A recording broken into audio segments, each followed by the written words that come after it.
genocidal violence committed against Sikhs, they cannot destroy the Khalsa spirit. Vaheguru Ji Ka Khalsa, Vaheguru Ji Ki Fateh.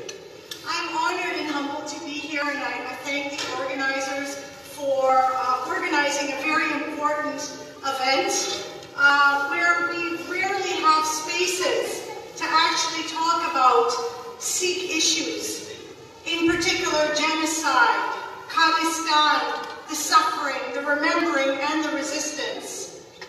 If we look at the world today, we have so many wars that are taking place, and many people can actually feel the pain of Sikhs. The big difference, though, in my journey is that many other groups, like the Jewish community, Armenian communities, Palestine, Rwanda, they have spaces.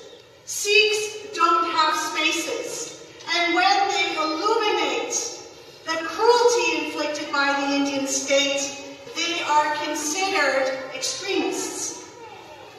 I want to talk today, I've been invited to speak about genocide, and so I want to begin with what we take for granted in knowing about Sikh genocide, and then look at minority-majority human rights violations and Khalistan as a solution in a context of an ocean of human rights.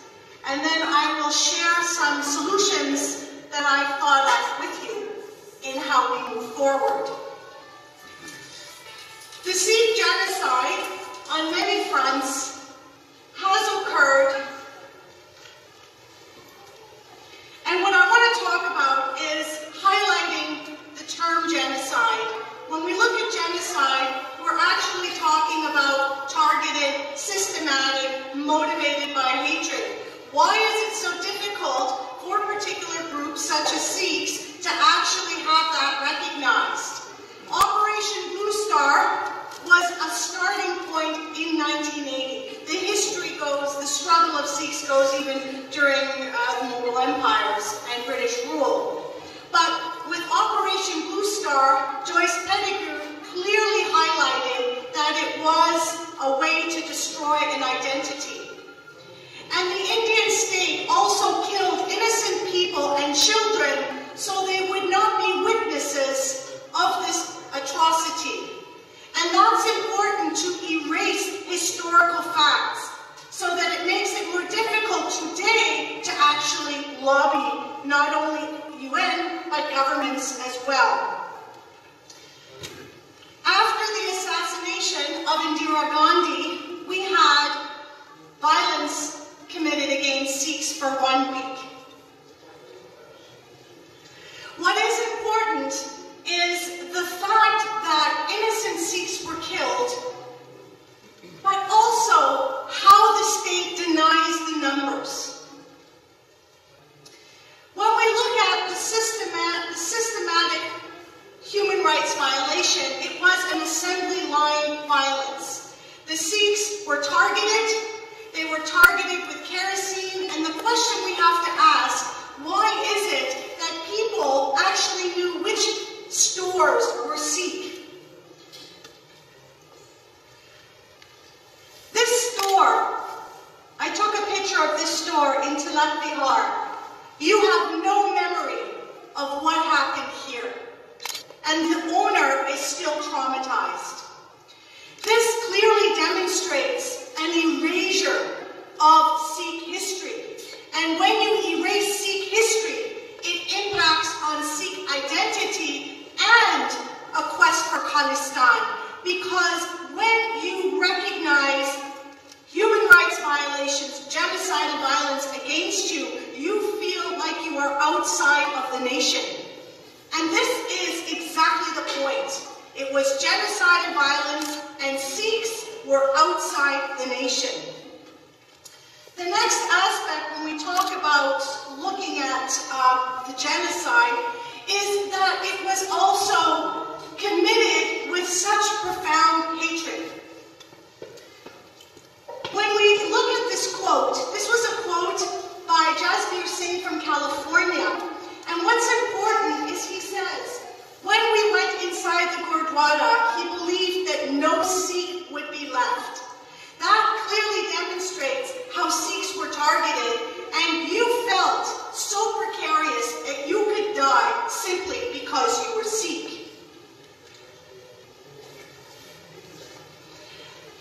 What makes genocides possible is institutionalized hatred.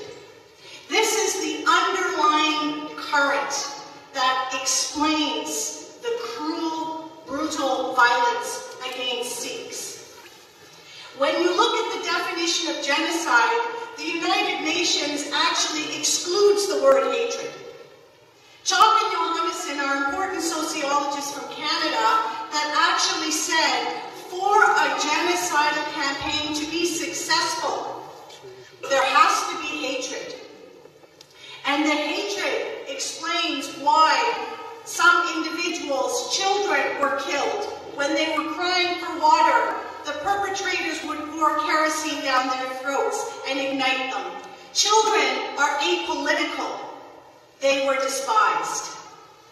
When I was at the United Nations in New York, I met one survivor who told me what she remembered was not only the fact that two children, two babies, were thrown into Tambor, but that the perpetrators enjoyed doing it. Enjoyment of inflicting pain, enjoyment of inflicting torture on Khalistanis demonstrates that the ideology and the mindset was absolute hatred. And so, when we look at what happened in Tilak Bihar, the conditions were that life and death were inseparable. And what that means is you could lose your entire family within 24 hours. Paramjeet Kaur told me that when the perpetrators came into her home, 25 members within that day were killed, including her mother. What I want to point out in this narrative, and I want to mention the survivor narratives, are jewels.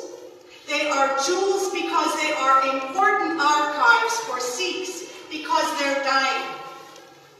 And you will not hear their voices. You will not see the pain and impact in their face.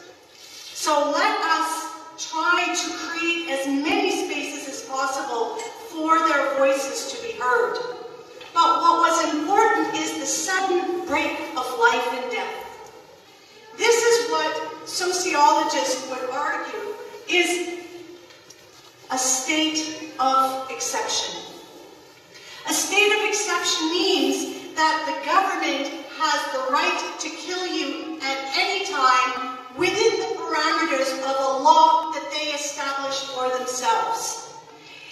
In Delhi, during 1984, some of the survivors said they were stunned when they were trying to protect children from being beaten, that the actual police said that it is the law. All law, all protection for Sikhs was suspended.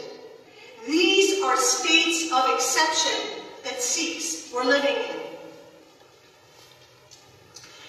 The states of exception continue also during Operation Blue Star, where many innocents were killed by law, alleged law.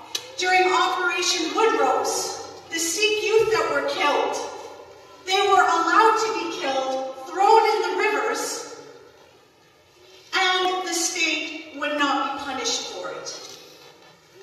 If we look at Khalistan and how the Khalistani cells during the movement were attacked by the paramilitary when they invaded the homes, they were subjected to torture, they were imprisoned, and they were killed.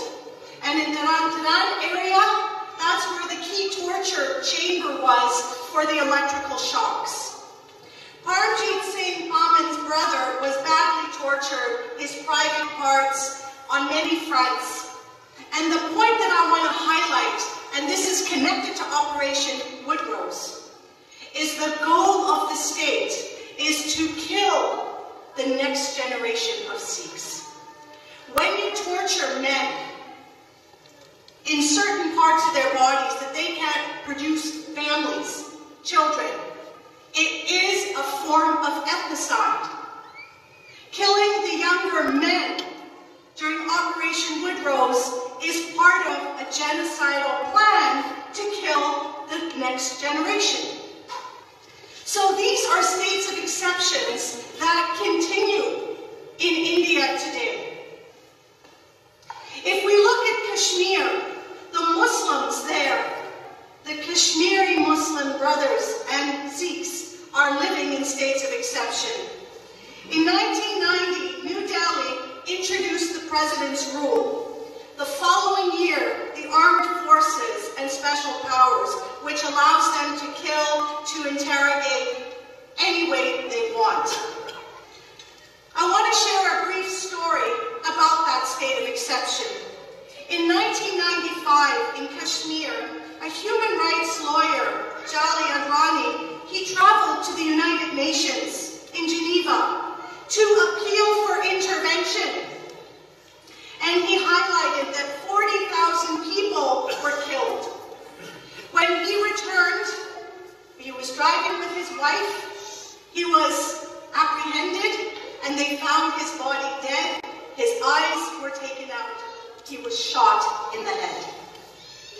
This demonstrates how the Indian government represses people in terms of highlighting human rights. So the question that I think is important to pose is, how does India continue with human rights violations today? The ocean of repression has become normalized. When I speak to Sikhs, they say, oh, this person was killed, this one is in jail, as if it's normal. This should not be normal. There are laws that can protect you. And if the laws don't protect you, then the other solution is establish a state where you can live life freely. Human rights reports reveal that in the 1980s up to present day, India has repressed Sikhs to the extent of their well-being: depression, suicide, alcoholism, drug addiction. The suicide bomber, Kashmir Adil Dar, when he deployed the bomb, that is an effect of repression.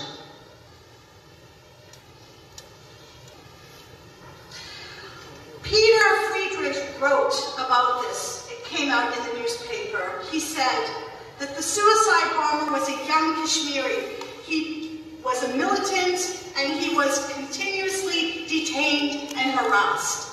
And so Modi and the government said that they will avenge this. And so even governments within India have said that you are just producing many more suicide bombers. What Sikhs are finding today, when we're seeing youth going to India are incarcerated, we are seeing that the state is repressing Sikhs more. An important thinker, Foucault, argues that resistance is exercised when power fails. There is an increased resistance among Sikhs today. And so the state is actually using all the power that it can to repress, to survey, to continue with propaganda towards Sikhs. One example that I want to share with you, a recent one of repression, is there was an Indian professor, Anand Tembu, and he basically recently did a comparison of Modi to Hitler. He was jailed, and now he has allegedly false charges against him that he is under the anti-terrorist law, and he's now in jail because he's helping the Maoist insurgents. Now, I'm sure many of you know the story. Whenever a Sikh is apprehended, false charges are laid. This is 2018. What has changed for Sikhs today? States of exception continue through the exercise of the Indian state and repression. These are red flags, and especially the recent case, relatively recent case of the 3 Sikhs who now have been given life sentence for having literature pertaining to Sikh history, which in India is legal. It is so bold, and it is tragic that people in Canada, political leaders, are not saying anything against this. The other key aspect that relates to Sikhs in Canada is the machinery of propaganda. While the technique of surveillance and repression and normalization of the Sikh as an enemy are used to control opposite understandings of the Indian nation state, they are also constructed to control people. Sikhs have a separate identity. They were against the Indian Constitution, and their Sikh psyche will not allow for injustice. And as a result, the Sikh body will be in a continuous struggle because of the confrontation of injustice. Khalistanis have been especially subjected to hate speech since Air India, and Air India has been a key tool that has allowed the Indian government to keep the discourse of terrorism alive.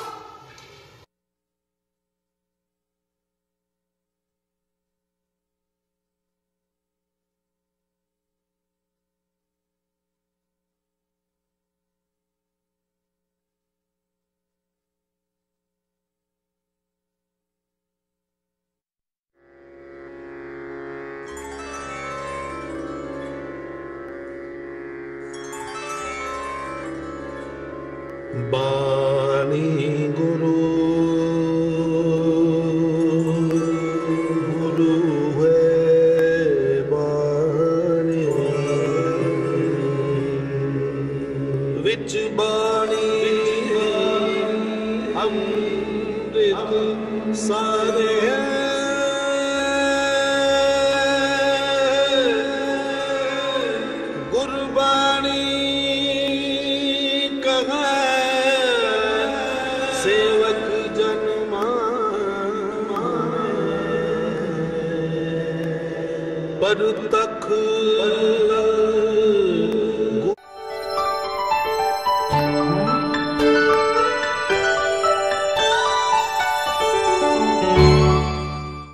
Have a spectacle of politicians that do not want to take part in a speech because it's called the Khalistan stage. I want to draw attention to the effect of the 3 Sikhs that have been given life sentence for having literature around the movement. What this does is it demonstrates how genocide continues through the judiciary system in India. And what does that mean for Canada? What it means for Canada is that this kind of understanding of Khalistan is so bad that you're going to get a life sentence for it. And this is not new. Bhindranwale confronted this in the 80s, and his response was, Indira and Congress have labeled me a terrorist. If getting Sikhs to take Amrit and stay away from drugs, alcohol, meat, abstain from trimming their beards, defending the honor of our sisters, and spilling blood of the Shaheeds is the work of a terrorist, then yes, I'm a terrorist. And so we can actually learn from what leaders actually said and did, instead of being silent about it.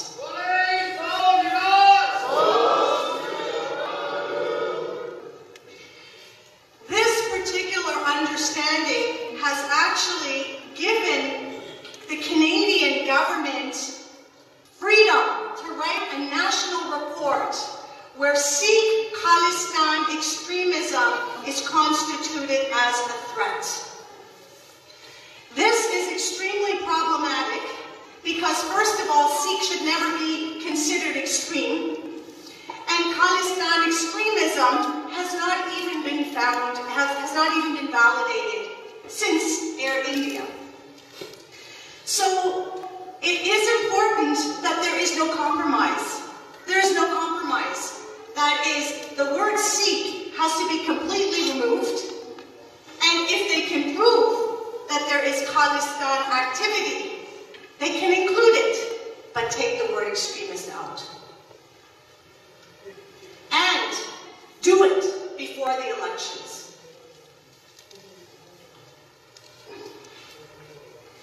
I want to talk about Khalistan and also about Indian agents.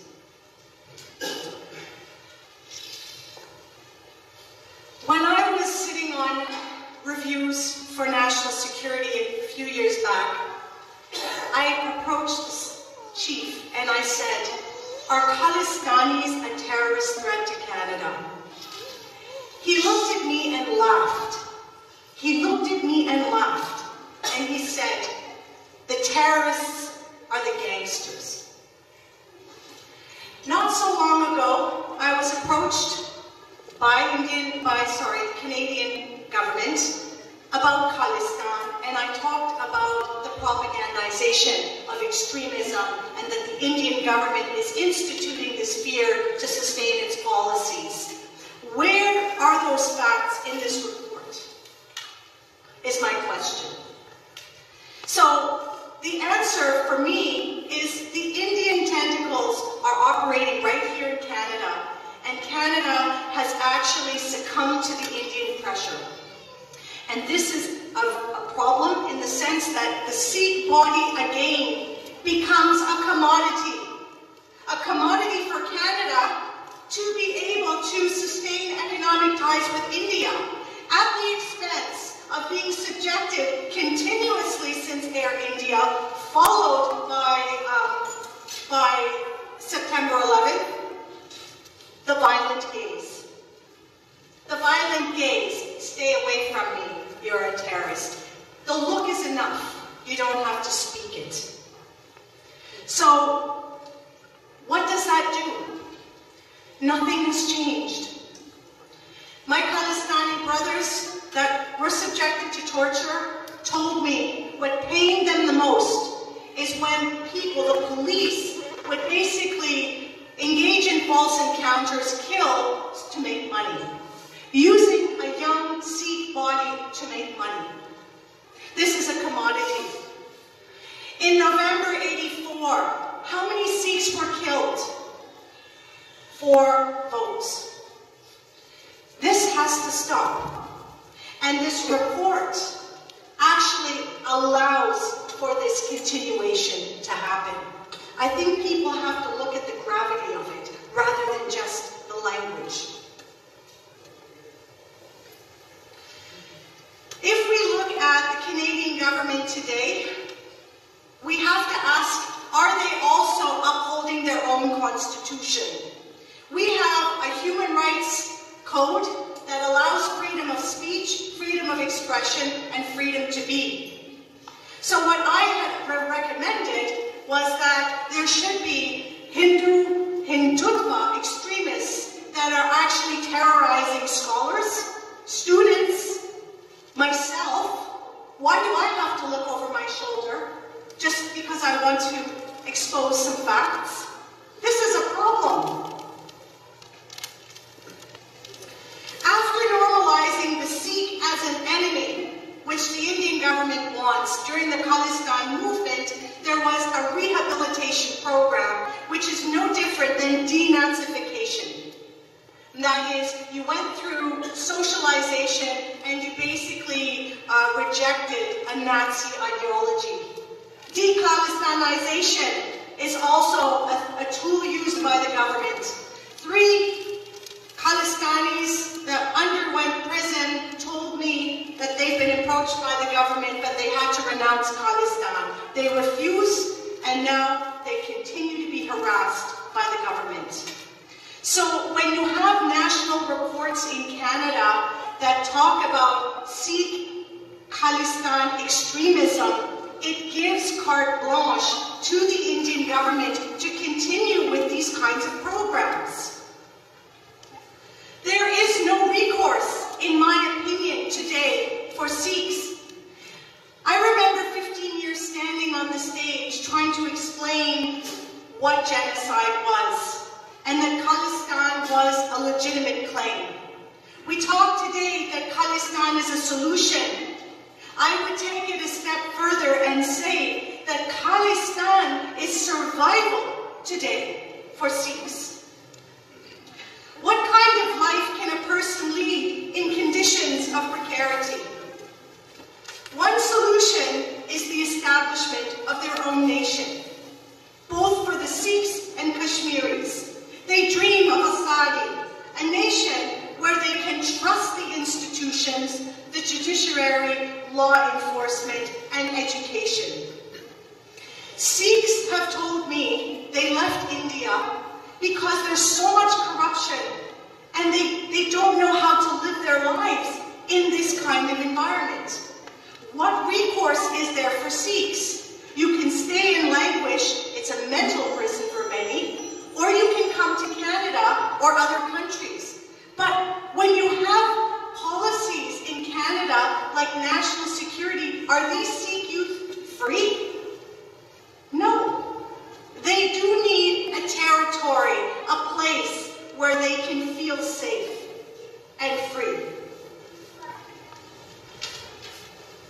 Part of the solution is to debunk the myths of Khalistani, born out of struggle. Khalistan is not a bad word. It should be used with responsibility, and we should educate the youth to understand its meaning. Education about 1984 in Canada continues to be repressed, and what I've noticed with students coming from Punjab, they know nothing about their history.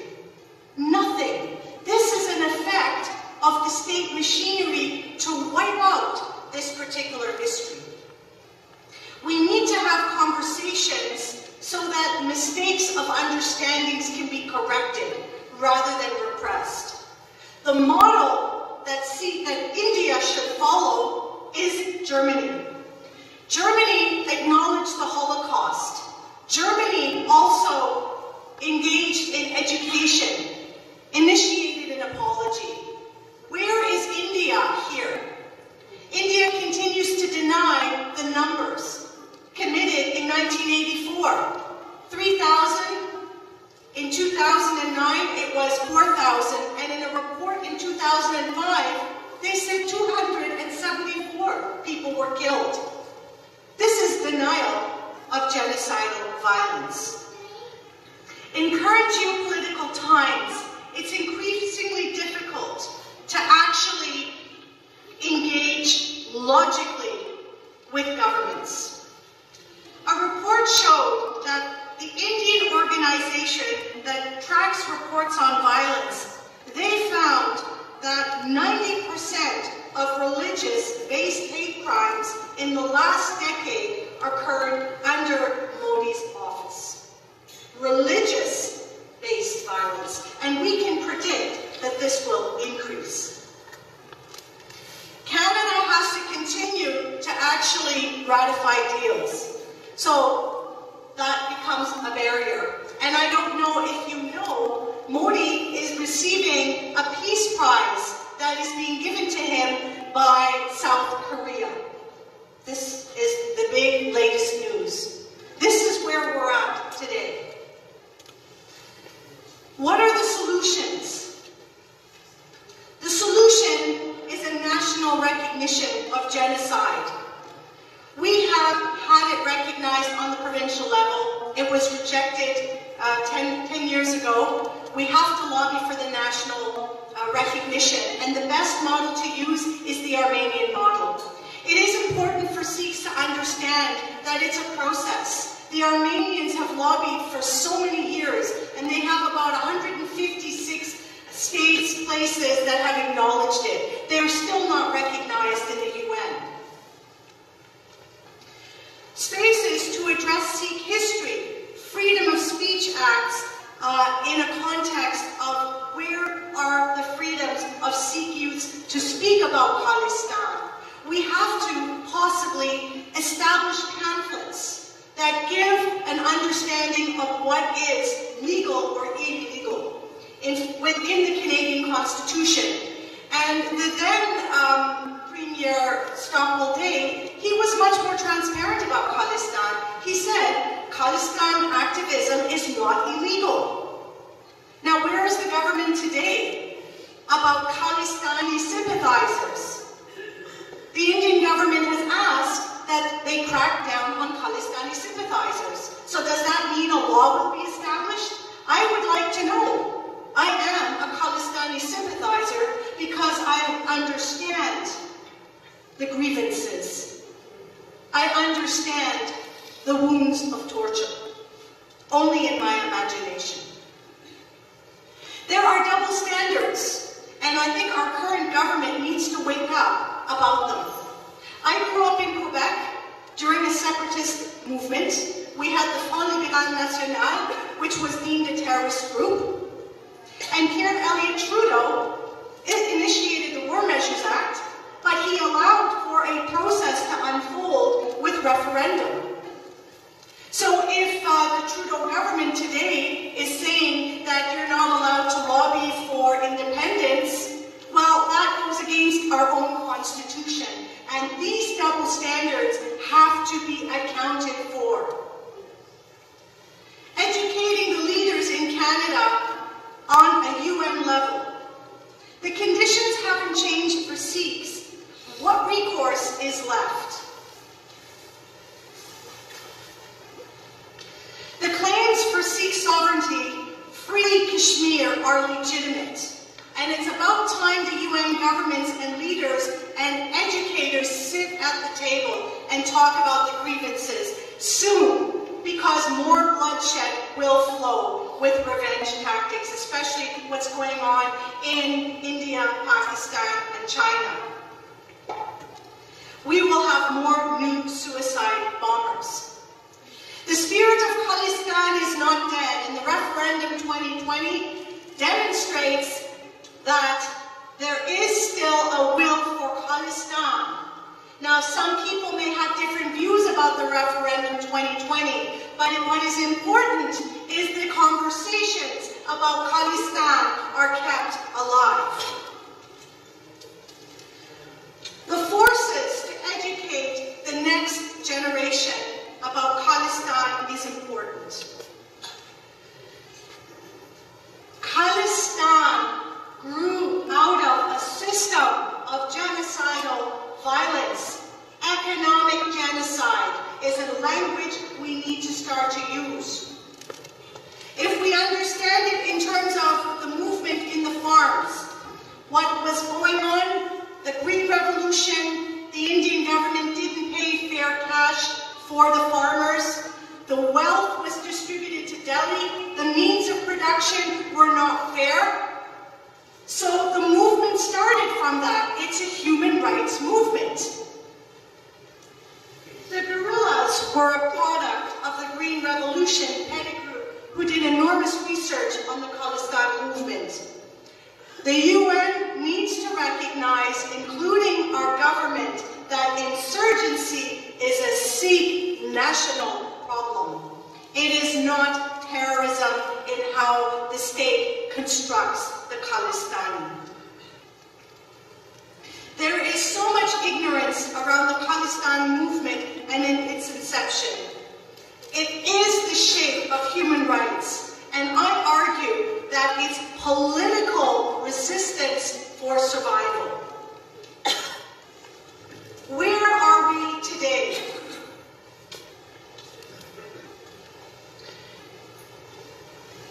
The one strategy to kill the spirit of the Khalsa is to deny access to Sikh spaces, gurdwaras.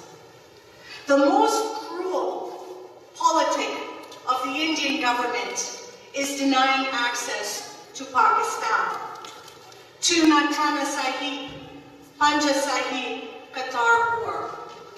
And when I've been privileged to go to Kartarpur, the power you get there can give you so much energy to confront injustice. This is the source the government fears. And I also would say that we should support the Kartarpur corridor. And I thank Imran Khan and the Minister of Defense for initiating it. I saw how they initiated this very slowly. Not Imran Khan, he wasn't in political leadership then. But the Indian government is trying to tarnish this project by saying that it's a corridor for Khalistan. We have to try not to allow this to deflect the project. The conclusion for me is that while the bodies are tortured and crushed, the state cannot deny Sikh psyche or the Khalsa spirit. I continue to expose human rights of Sikhs because I have faith in the Sikh psyche. A critical awakening is unfolding amongst the youth. A deeper awareness of the social, political position and possibilities. Gurbat Singh had insightful words. He read Gurbani, which he highlighted was a transformative potential to cultivate a defined subjectivity. He says that the Sikh memory, deeply engraved in the body of Sikhs, is useful to illuminate power. And Bani is the source responsible for the survival of Sikhs as a distinct people. The Sikh psyche and Khalsa spirit have been drawn, and we must draw from the source and recognize that the Bani and sovereignty are connected. The solution that connects the frequency of Sikhs and how Bhindranwale was able to succeed is he nourished it. Vaheguru Ji Ka Khalsa, Vaheguru Ji Ki Fateh.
ਅੱਜ जो world Sikh convention ਦੇ ਵਿੱਚ ਅਸੀਂ कदम उठा रहे हैं ਜਾਂ उठाਉਣ ਦੀ कोशिश कर रहे हैं, सच्चे पातशाह बख्शिश करन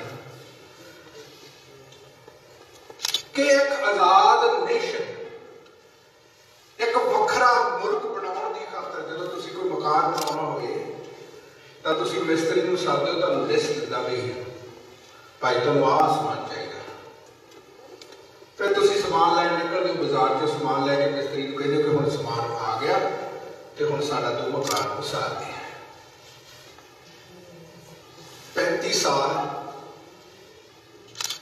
खालिस्तान की इस मूवमेंट के विच असीं उस समान की लिस्ट तैयार कर रहे थे। हुण तुसीं कहोगे कि इन्ना वक्त क्यों लग गया?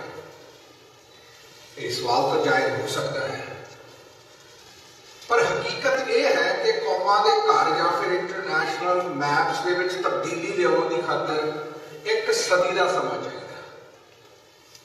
नथिंग हैपन्स ओवरनाइट, बिकॉज तुसीं उहदे नाल जुड़िया होया लोकां दी साइकी नूं, उहनां दी सोच नूं बदलना हुंदा, ते जिहड़े लोग तुहानूं काबज बना के, तुहानूं ऑक्यूपाइड बना के, तुहानूं अपने कब्जे विच जकड़ के रखना चाहुंदे आ, उहनां नूं निष्फल करना हुंदा है। ये दो प्रोजेक्ट्स तुहानूं उहदे ते काम करना पेगा कि लोकां नूं तुसीं अपनी गल दसनी हुंदी है, ते जिहड़े लोग तुहाडे उत्ते राज कर रहे हुंदे आ उन्हां नूं निरअसर करना हुंदा। ये 35 साल दे विच असीं घट्टो घट दुनिया के लोकां नूं अपना प्रस्ताव दस सके हैं कि सिखां दा वखरा मुल्क खालिस्तान ये भी एक सबजैक्ट है दुनिया की इंटरनेशनल कम्यूनिटी के सामने। हुण असीं इस दे दूसरे पड़ाव वल वधदे हां। श्रोमणी अकाली दल अंमृतसर कैनेडा ईस्ट वालों अज इनिशिएट किया जा रहा, डॉक्टर इकतदार चीमा होरी इहदे ते होर शायद ड्रिल कट आए हो, इन्हां ने कल मॉन्ट्रियल दे विच थोड़ा जिहा जिक्र जरूर किया कि एक नेशन नूं की चीज़ां की जरूरत है। साडी मोटी ही बुद्धि है टोरंटो वालियां दी, साडे अनुसार जो चीज़ां चाहिदियां ने, मैं साडे यूथ के प्रधान परविंदर सिंह पांगी होरां नूं बेनती करूँगा कि वह स्टेज ते खालिस्तान का ऑफिशियल मैप जो असीं अज रिवील कर रहे हैं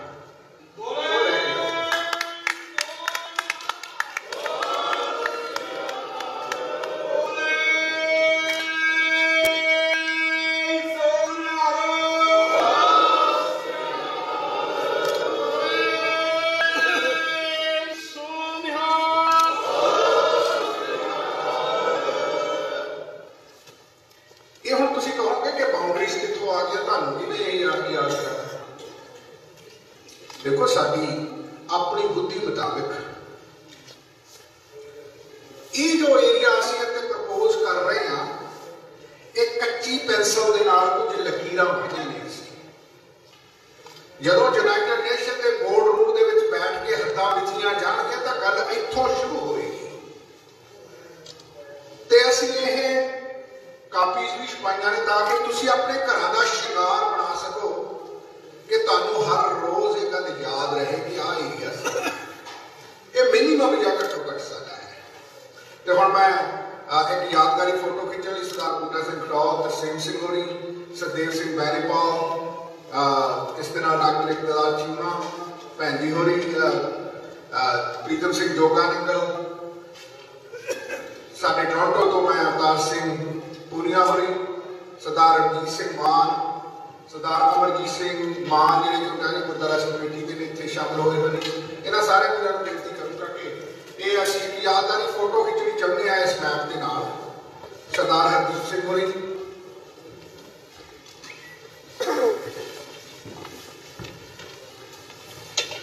असीं चाहांगे कि तुसीं ये मैप हत्थां विच फड़ के एक यादगारी फोटो, क्योंकि असीं चाहुंदे हां कि एक सोवेनियर आ जिथों जिहड़ी विचार है वो शुरू हो सकती है। और भी कोई सज्जन इस तरह होना चाहता प्लीज, क्योंकि मैं लिस्ट लुस्ट नहीं बनाई होता, मेरे जिहड़े ज़हन दे विच ना आ गए वही आ गए। डेफिनेटली नरेंद्रपाल सिंह जी तुसीं भी आ जाओ, आ जाओ, आज तुसीं भी आ जाओ, तुसीं बड़ा काम किया हैलिफैक्स दे विच खालसा। हाँ सरदार सुखदेव सिंह पहुंच गए, सरदार अजीत सिंह सहोता, नौजवान जो आर्टिया जिन्हें सुखे जिंदे होरां दी शहादत को समर्पण ट्रैक से गीत गाया, पहला तो उन्होंने धन्यवाद भी करना सी, उन्होंने भी सम्मानित करना चाहते सी इसी मैप के नाल कि दैट्स ये मैं समझदा कि वो अचीवमेंट है कि सिखां नूं हाईएस्ट अवार्ड इन्होंने मिल रहा है map of Khalistan. Please give a big hand.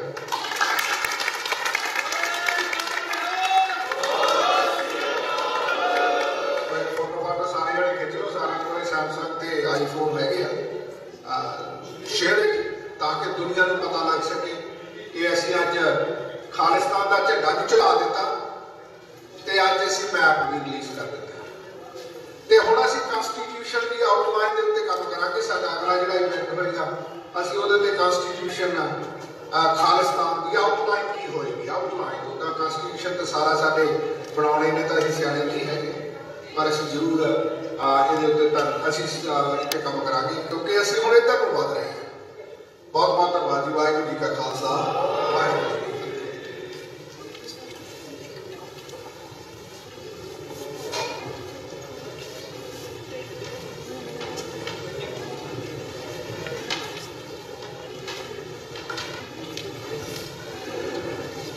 इस तो पहला कि मैं डॉक्टर इकतदार चीमा होरां नूं बुलावां तुहाडे सामने मैं कुछ विचार अपने वालों भी रखने चाहता जो फ्री खालिस्तान का प्रोजेक्ट बलवीर सिंह होरां ने दस्सिया कि फ्री खालिस्तान की है। ये पॉलिसी डॉक्यूमेंट है जिहड़ा कि तकरीबन 4-5 साल पहले असीं तैयार कीता सी ते उहनूं असीं डिफाइन कर रहे हैं ते डिफाइन करके उहनूं हुण ਉਹਦੇ ਉੱਤੇ काम करना शुरू करांगे। फ्री खालिस्तान, खालिस्तान की लिबरेशन। मैं ये बेनती करूंगा कि अपनी वोकैबलरी के विचों लफ्ज कढ दिओ कि असीं खालिस्तान बनाउणा वा, ये भी लफ्ज कढ दिओ कि असीं भारत तो खालिस्तान मंगदे हां, ये लफ्ज अरेज कर दिओ।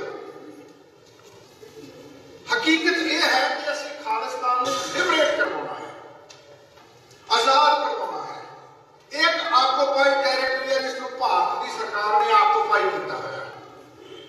मैं अक्सर यह मीडिया के विच गल बार-बार दोहराई है ते अपनी दोहरा देना कि जदों खालसियां दा उस खित्ते दे विच राज हुंदा सी, ना उदों भारत सी नक्शे दे उत्ते, ना वो पाकिस्तान सी नक्शे के उत्ते ते ना शायद बांग्लादेश सी उस नक्शे के उत्ते।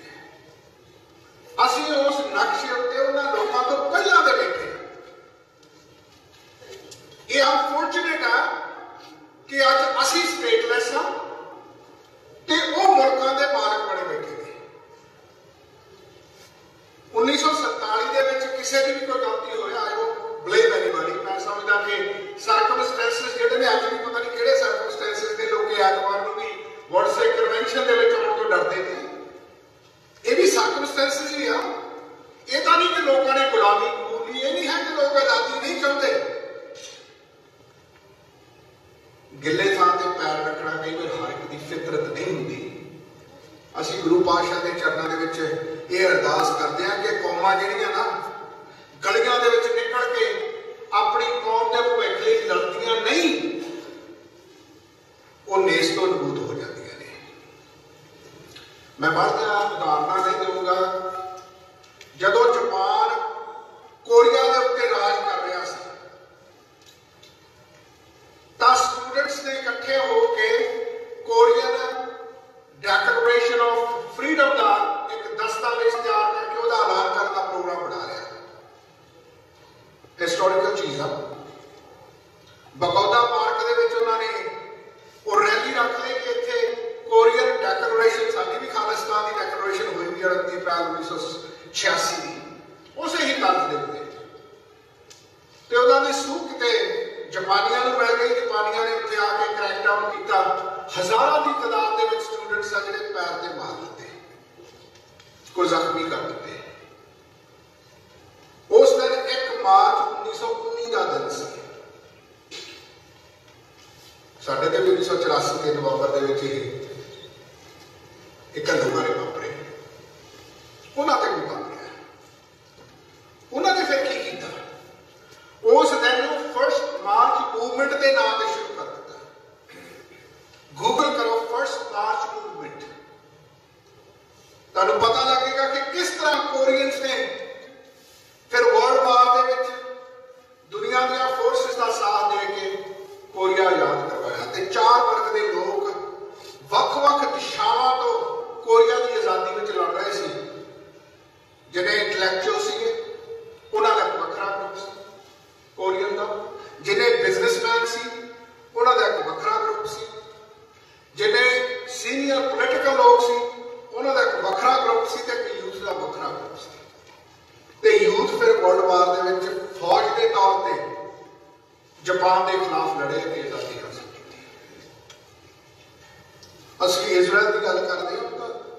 ਲੱਖਾਂ ਦੀ ਤਾਦਾਦ ਦੇ ਵਿੱਚ ਉਹਨਾਂ ਨੇ ਹਿਜਰਤਾਂ ਕੀਤੀਆਂ, ਉਹਨਾਂ ਨੇ ਸਲੋਗਨਸ ਦਿੱਤੇ ਆ ਤੇ ਮੂਵ ਇਨ ਹੋ ਗਏ ਨੈਕਸਟ ਈਅਰ ਇਨ ਜੈਰੂਸਲਮ।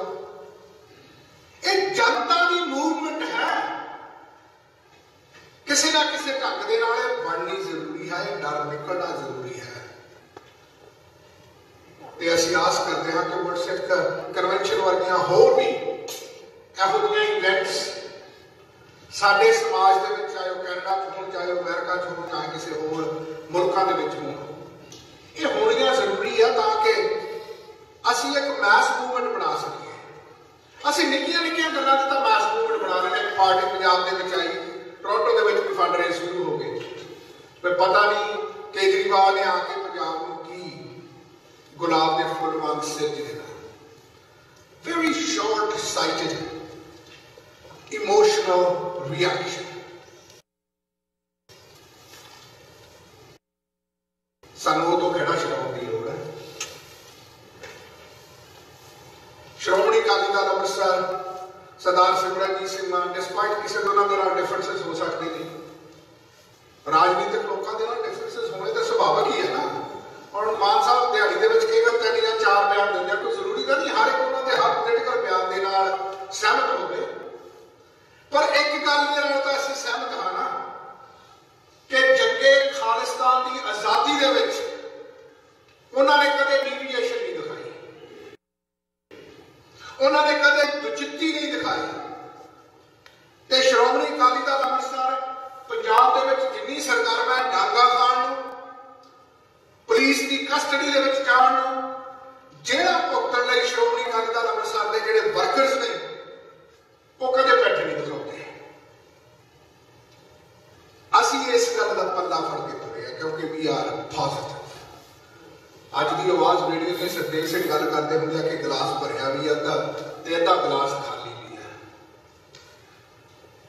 ਤੇ ਜਿਹਨੇ ਨਗੋਚਾਈਆਂ ਕੱਢੀਆਂ ਹੁਣ ਉਹ ਖਾਲੀ ਦੀ ਗੱਲ ਕਰਦਾ ਰਹਿੰਦਾ, ਤੇ ਜਿਹਨੇ ਅੱਗੇ ਵਧਣਾ ਹੁੰਦਾ ਉਹ ਭਰੇ ਦੀ ਗੱਲ ਕਰਦਾ ਰਹਿੰਦਾ, ਕਹਿੰਦਾ ਭਰਿਆ ਵੀ ਹੈ।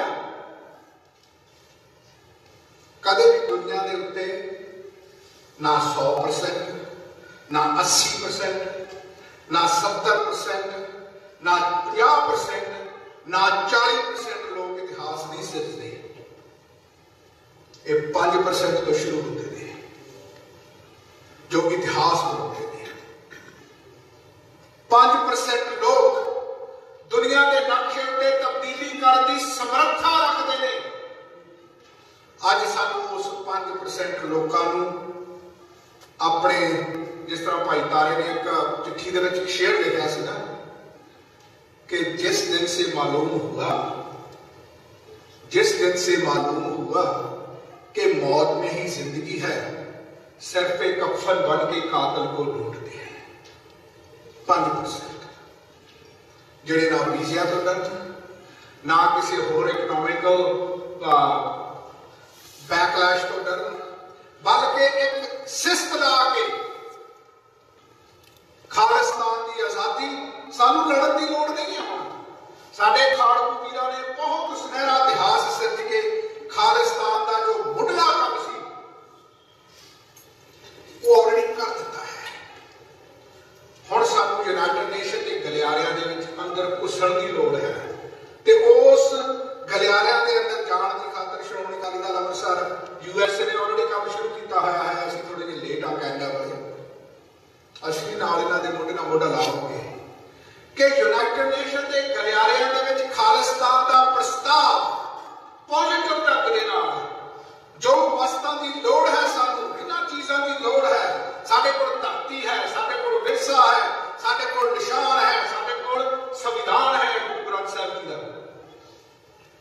ਇੱਕ ਨੇਸ਼ਨ ਦੇ ਕੋਲ ਹੋਰ ਕੀ ਚੀਜ਼ਾਂ ਹੋ ਸਕਦੀਆਂ? ਉਹ ਸਾਰਾ ਕੁਝ ਸਾਡੇ ਕੋਲ ਹੈ। ਬੋਲੀ ਹੈ ਸਾਡੇ ਕੋਲ, ਸੱਭਿਆਚਾਰ ਹੈ ਸਾਡੇ ਕੋਲ, ਇਸ ਤਾਂ ਹਰ ਗੱਲ ਤੋਂ ਵੱਖਰੇ ਹੈ। ਸਾਡੀ ਤਾਂ ਦਾਲ ਨੂੰ ਵੀ ਤੜਕਾ ਲੋਕਾਂ ਤੋਂ ਵੱਖਰਾ ਲੱਗਦਾ। This is how we are. ਇਹ ਹਕੀਕਤਾਂ ਨੇ। ਤੁਸੀਂ ਕਦੇ ਨਾ ਕਦੇ ਇਕੱਲੇ ਬੈਠ ਕੇ ਜ਼ਰੂਰ ਇਹਨਾਂ ਬਾਰੇ ਸੋਚਿਆ ਕਰੋ ਵੀ ਵੀ ਆਰ ਡਿਫਰੈਂਟ। ਜੇ ਅਸੀਂ ਵੱਖਰੇ ਹਾਂ ਤਾਂ ਫਿਰ ਵੱਖਰਿਆਂ ਦਾ ਆਪਣਾ ਦੇਸ਼ ਕਿਉਂ ਨਹੀਂ ਹੈ? Why our youth has shied away? ਕਿਉਂ ਸਾਡੇ ਯੂਥ ਕਿਤੇ ਭੰਗੜਿਆਂ ਦੇ ਵਿੱਚ ਗੁਲਤਾਨ ਨੇ ਮੈਂ ਨੱਚੇ ਟੱਪੇ सानू भी कई बार हरकत की आ जाती है, कोई गल नहीं है। पर गल जिहड़ी है कि कौम की जो रीढ़ की हड्डी है वो यूथ है। और असीं तां 5-7 घंटे ट्रैवल करना हो, मुड़ के 5-7 घंटे सिरहाने ते सिर रख के आराम करना पैंदा, बिकॉज दिस इज जिहड़ी बॉडी है तुहाडी इन्ना की काम कर सकती है उम्र के हिसाब के नाल। पर यूथ बहुत काम कर सकते हैं। असीं किद्दां यूथ नूं नाल ला सकते हैं? आ नौजवान नूं इत्थे गीत सुनाउण दी खातर तुहानूं एंटरटेन करन लई नहीं सद्दिया सी, तुहानूं ਇਹ ਗੱਲ ਦੱਸਣ ਨਹੀਂ ਸੱਦਿਆ ਸੀ ਕਿ ਵੀ ਲਵ ਉਹ ਯੂਥ ਉਹ ਨਹੀਂ ਜਿਹੜਾ ਬਾਹਰ ਨਿੱਕੇ ਮੋਟੇ ਦੰਗੇ ਫਸਾਦ ਕਰਦਾ ਹੈ, ਉਹ ਨਹੀਂ। ਉਹ ਜਿਹੜਾ ਕੌਮ ਦੀ ਖਾਤਰ ਜਿਨ੍ਹਾਂ ਦੇ ਹਿਰਦਿਆਂ ਦੇ ਵਿੱਚ ਦਿਲ ਧੜਕਦਾ ਹੈ। ਆ ਸ਼ਾਇਦ ਕਾਲਜ ਦੇ ਕੁਝ ਨੌਜਵਾਨ ਬੈਠੇ ਨੇ ਪਿੱਛੇ ਜਿਨ੍ਹਾਂ ਨੇ ਆਪ ਕੰਟੈਕਟ ਕੀਤਾ ਕਿ ਅਸੀਂ ਵਰਲਡ ਸਿੱਖ ਕਨਵੈਨਸ਼ਨ ਵਿੱਚ ਸੇਵਾ ਕਰਨੀ ਚਾਹੁੰਦੇ ਹਾਂ। Why we need more number ਚਾਹੀਦੇ ਨੇ। ਤੇ ਜਦੋਂ ਇਹਨਾਂ ਦਾ 15-20 ਦਾ ਕਾਫਲਾ ਬਣ ਗਿਆ ਟੋਰਾਂਟੋ ਦੇ ਵਿੱਚ ਕੋਈ ਵੀ ਕੰਮ ਨਹੀਂ ਜਿਹੜਾ ਇੰਪੋਸੀਬਲ ਲੱਗੇਗਾ। ਨੈਲਸਨ ਮੰਡੇਲਾ ਨੇ ਗੱਲ ਕਹੀ ਸੀ ਨਾ, ਕਹਿੰਦਾ everything it seems impossible, everything it seems impossible until it's done। ਜਦ ਤੱਕ ਤੁਸੀਂ ਉਹਦਾ ਹੱਲ ਨਹੀਂ ਕਰ ਦਿੰਦੇ ਉਦੋਂ ਤੱਕ ਇੰਪੋਸੀਬਲ ਹੀ ਲੱਗਦਾ, ਪਰ ਖਾਲਸੇ ਲਈ ਕੋਈ ਚੀਜ਼ ਇੰਪੋਸੀਬਲ ਨਹੀਂ ਹੈ। ਸੋ ਫ੍ਰੀ ਖਾਲਿਸਤਾਨ ਜਿਹੜਾ ਪ੍ਰਸਤਾਵ ਹੈ ਆਉਣ ਵਾਲੇ ਦਿਨਾਂ ਦੇ ਵਿੱਚ ਇਸ ਦੀ ਹੋਰ ਚਰਚਾ ਫੇਸਬੁੱਕ ਤੇ ਕਰਨੀ ਪਏਗੀ। ਮੀਡੀਆ ਤੋਂ ਬੜੇ ਸਾਡੀ ਗੱਲ ਸੁਣਦੇ ਨਹੀਂ ਹੈਗੇ, ਜਿਹੜੇ ਸੁਣਦੇ ਅਸੀਂ ਉਹਨਾਂ ਦਾ ਧੰਨਵਾਦ ਕਰਦੇ ਹਾਂ। ਇੱਕ 5 ਸਾਲ ਦਾ ਪ੍ਰੋਜੈਕਟ ਹੈ। ਇਹਦੇ ਵਿੱਚ ਪਹਿਲਾਂ ਜਲਾਵਤਨ ਸਰਕਾਰ ਬਣਾਉਣ ਦਾ ਪ੍ਰਸਤਾਵ ਸੀ, ਉਸ ਨੂੰ ਚੇਂਜ ਕਰਕੇ ਅਸੀਂ ਖਾਲਿਸਤਾਨ ਪ੍ਰੈਸ਼ਰ ਗਰੁੱਪ ਬਣਾਉਣ ਦਾ ਪ੍ਰਸਤਾਵ ਵਿੱਚ ਸ਼ਾਮਲ ਕੀਤਾ ਹੈ। ਤੇ ਇਸ ਦੇ ਯੂਨਾਈਟਿਡ ਨੇਸ਼ਨ ਦੇ ਅੰਦਰ ਦਾਖਲ ਹੋਣ ਦੀ ਖਾਤਰ लॉबी फर्म्स को हायर करके नाले तो अपने आप को एजुकेट करना ते नाले दुनिया के लोगों को एजुकेट करना 5 साल का प्रोजेक्ट है। ये आने वाले दिनों और चर्चा करांगे। अज तुहाडी इजाजत चाहते हैं कि असीं फ्री खालिस्तान प्रस्ताव के उत्ते काम कर सकीए आने वाले 5 सालों के विच। ते उस तो बाद सानूं रिजल्ट पता लगन कि यूनाइटेड नेशन के विच अज एक रेजोल्यूशन पास होया है या पेश होया है राइट टू सैल्फ डिटरमिनेशन का सिखा की खुद मुख्तियारी का, सिखा के वक्रे मुल्क खालिस्तान का, चाहे वो पहला पास होता हो क्योंकि उत्थे भारत वाला की लॉबी साडे नालों ऑब्वियसली कई सैकड़े गुणा ज़्यादा स्ट्रॉन्ग होएगी। पर असीं उत्थे पहुंचना चाहते हैं, दसना चाहते हैं कि बड़ी we are here and we are here to stay until we gain.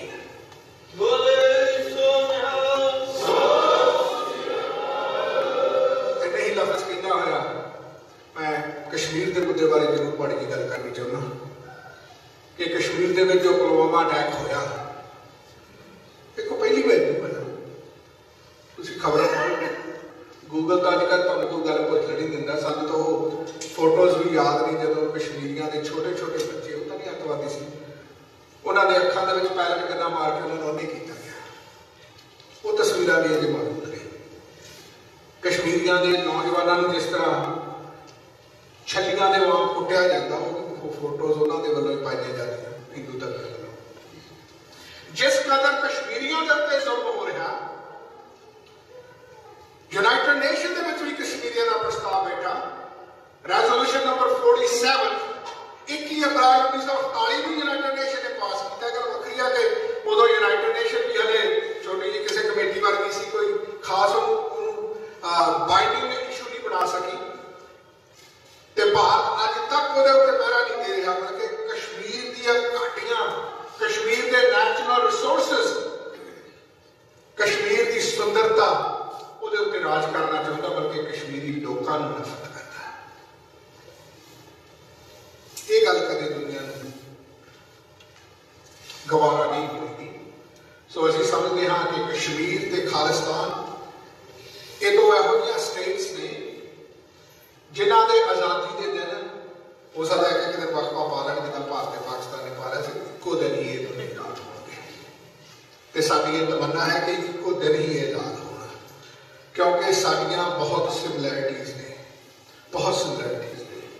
इंदी वार ने पिछले दिनी क्योंकि समस्या में पुलवामा अटैक को समझने की खातर कई लोग अपने अंदाज के गल कर जाते हैं। इंदी वार बड़ा तगड़ा राइटर होया हिंदी फिल्मों बॉलीवुड के बड़िया लिखियां तुसीं देख सकते हो। कहता सरहदों पे क्या, सरहदों में तनाव है क्या? बहुत तनाव सरहदा से बढ़िया है। बार बार भारत का मीडिया प्रधानमंत्री भी वो जट कोई जी का प्रगटावा करता कही जाता कि हम पाकिस्तान को सबक सिखावांगे। सबक सीखण की लोड़ है। किसी का सिखाया सबक सिखाया नहीं जाता। वो कहता सरहदों में तनाव है क्या, पता करो कहीं चढ़ाव है क्या। ये तो सब सारे पता ना कि भारत का कल्चर रहा कि जो भी रूलिंग पार्टी इलैक्शनों के हारती होवे तो फिर घट गिनतियां की शामिल होती है। साड़ी भी बड़ी देर आई है जो इंदिरा गांधी ने एमरजेंसी सलाह ला के चोणां जीतियां, पर दुनिया के लोग हुण सोशल मीडिया की मेहरबानी करके ये सारियां चीज़ां सीख गए हैं। असीं पुलवामा अटैक का जिथे निखेधी करते हैं उत्थे भारत का रवैया जो जहर के फुलकारे भारत के लोगों ने भारत के मीडिया ने मारे हैं, लख लानत है अपने आप को डेमोक्रेसी कहते हुए। इन्हें ही लफ्ज कहता हुआ मैं तातो इजाजत चाहता तो खालिस्तान की सरजमी को नमस्कार करता हुआ नतमस्तक होंदा हुआ कहना चाहना कि को किसी को राज ना दे है, जो ले है निज बल से ले है। खालिस्तान खालिस्तान खालिस्तान खालिस्तान खालिस्तान। वाहिगुरू जी का खालसा वाहिगुरू जी की फतेह।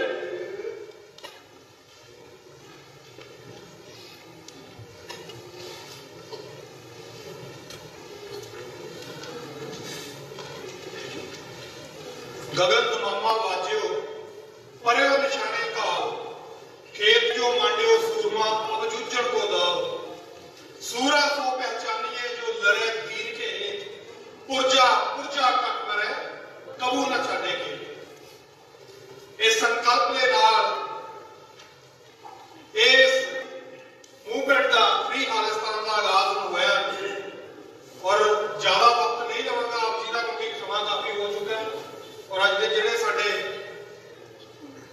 गेस्ट ने डॉक्टर इकतदार करामत चीमा, उन्होंने बारे मैं ब्रीफ जी इंट्रोडक्शन देनी चाहना।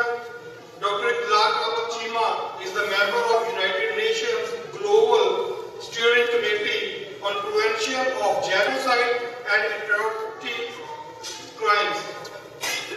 ही is fellow at University of Birmingham and director at Institute for Leadership and Community Development, UK.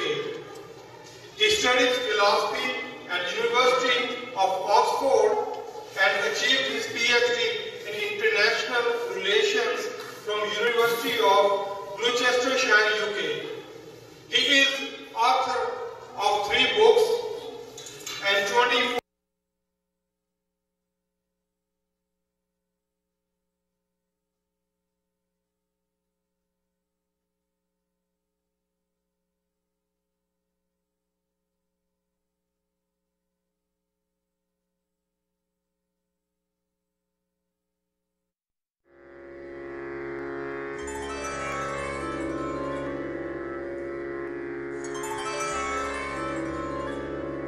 बाणी गुरु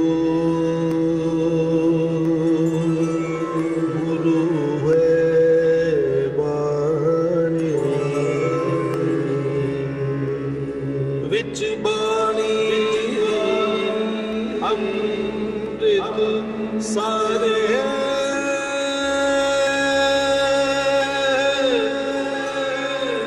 गुरबाणी सेवक जनमा पर तख गुरु निस्तारे।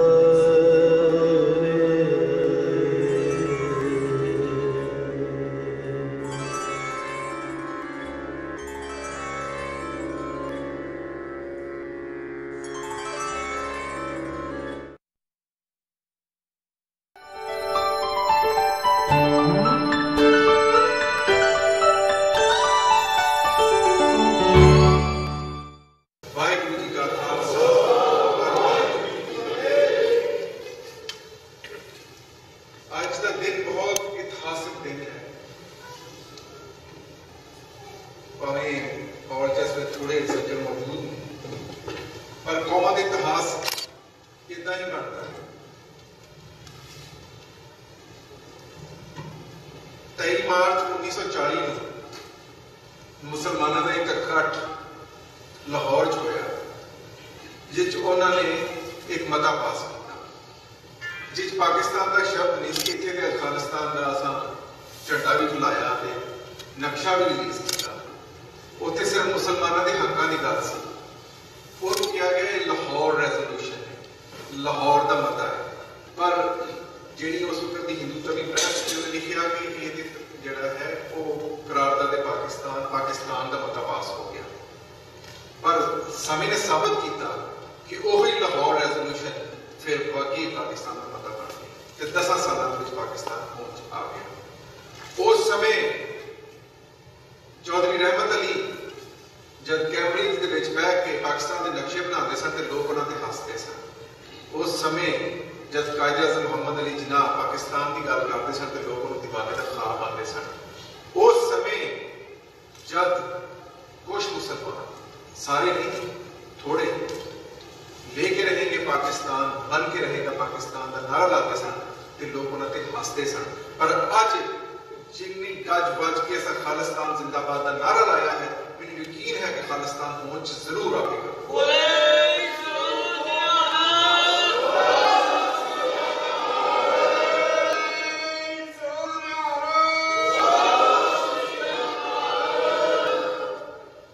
संगत वेख के मैं लगता है कि कुछ लोग खालिस्तान का नाम लेंदे होया, खालिस्तान का नारा लाते हुए डर जाते हैं। मैं यूएन के एडवाइजरी बोर्ड से हाँ, मैनू बड़ी बारी टेररिस्ट सिंपथाइजर किया गया, इंडियन स्टेट तो उन्होंने होर कोई स्टेट्स ने यूएन के खत लिखे कि थोड़े एडवाइजरी बोर्ड से बंदा बहिंदा, ग्लोबल स्टेयरिंग कमेटी से बहिंदा नहीं तो खालिस्तान की गल करता। मैं हमेशा ये कहा कि मैं यूएन के एडवाइजरी बोर्ड से रवा ना रवा, खालिस्तान की गल करता रहा, क्योंकि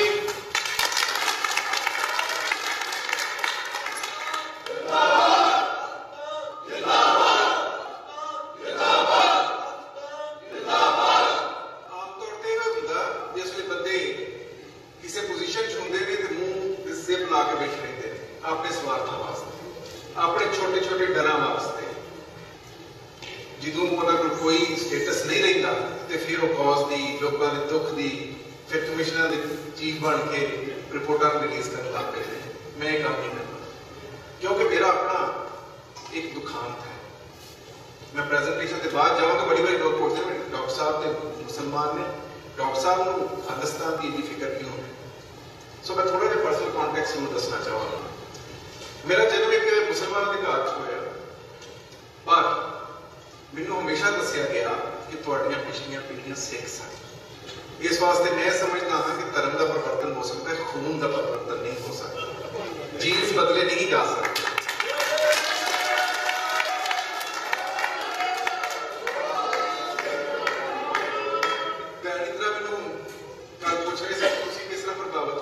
खालिस्तान वाले पासे तुसी किस तरह जुड़ गए।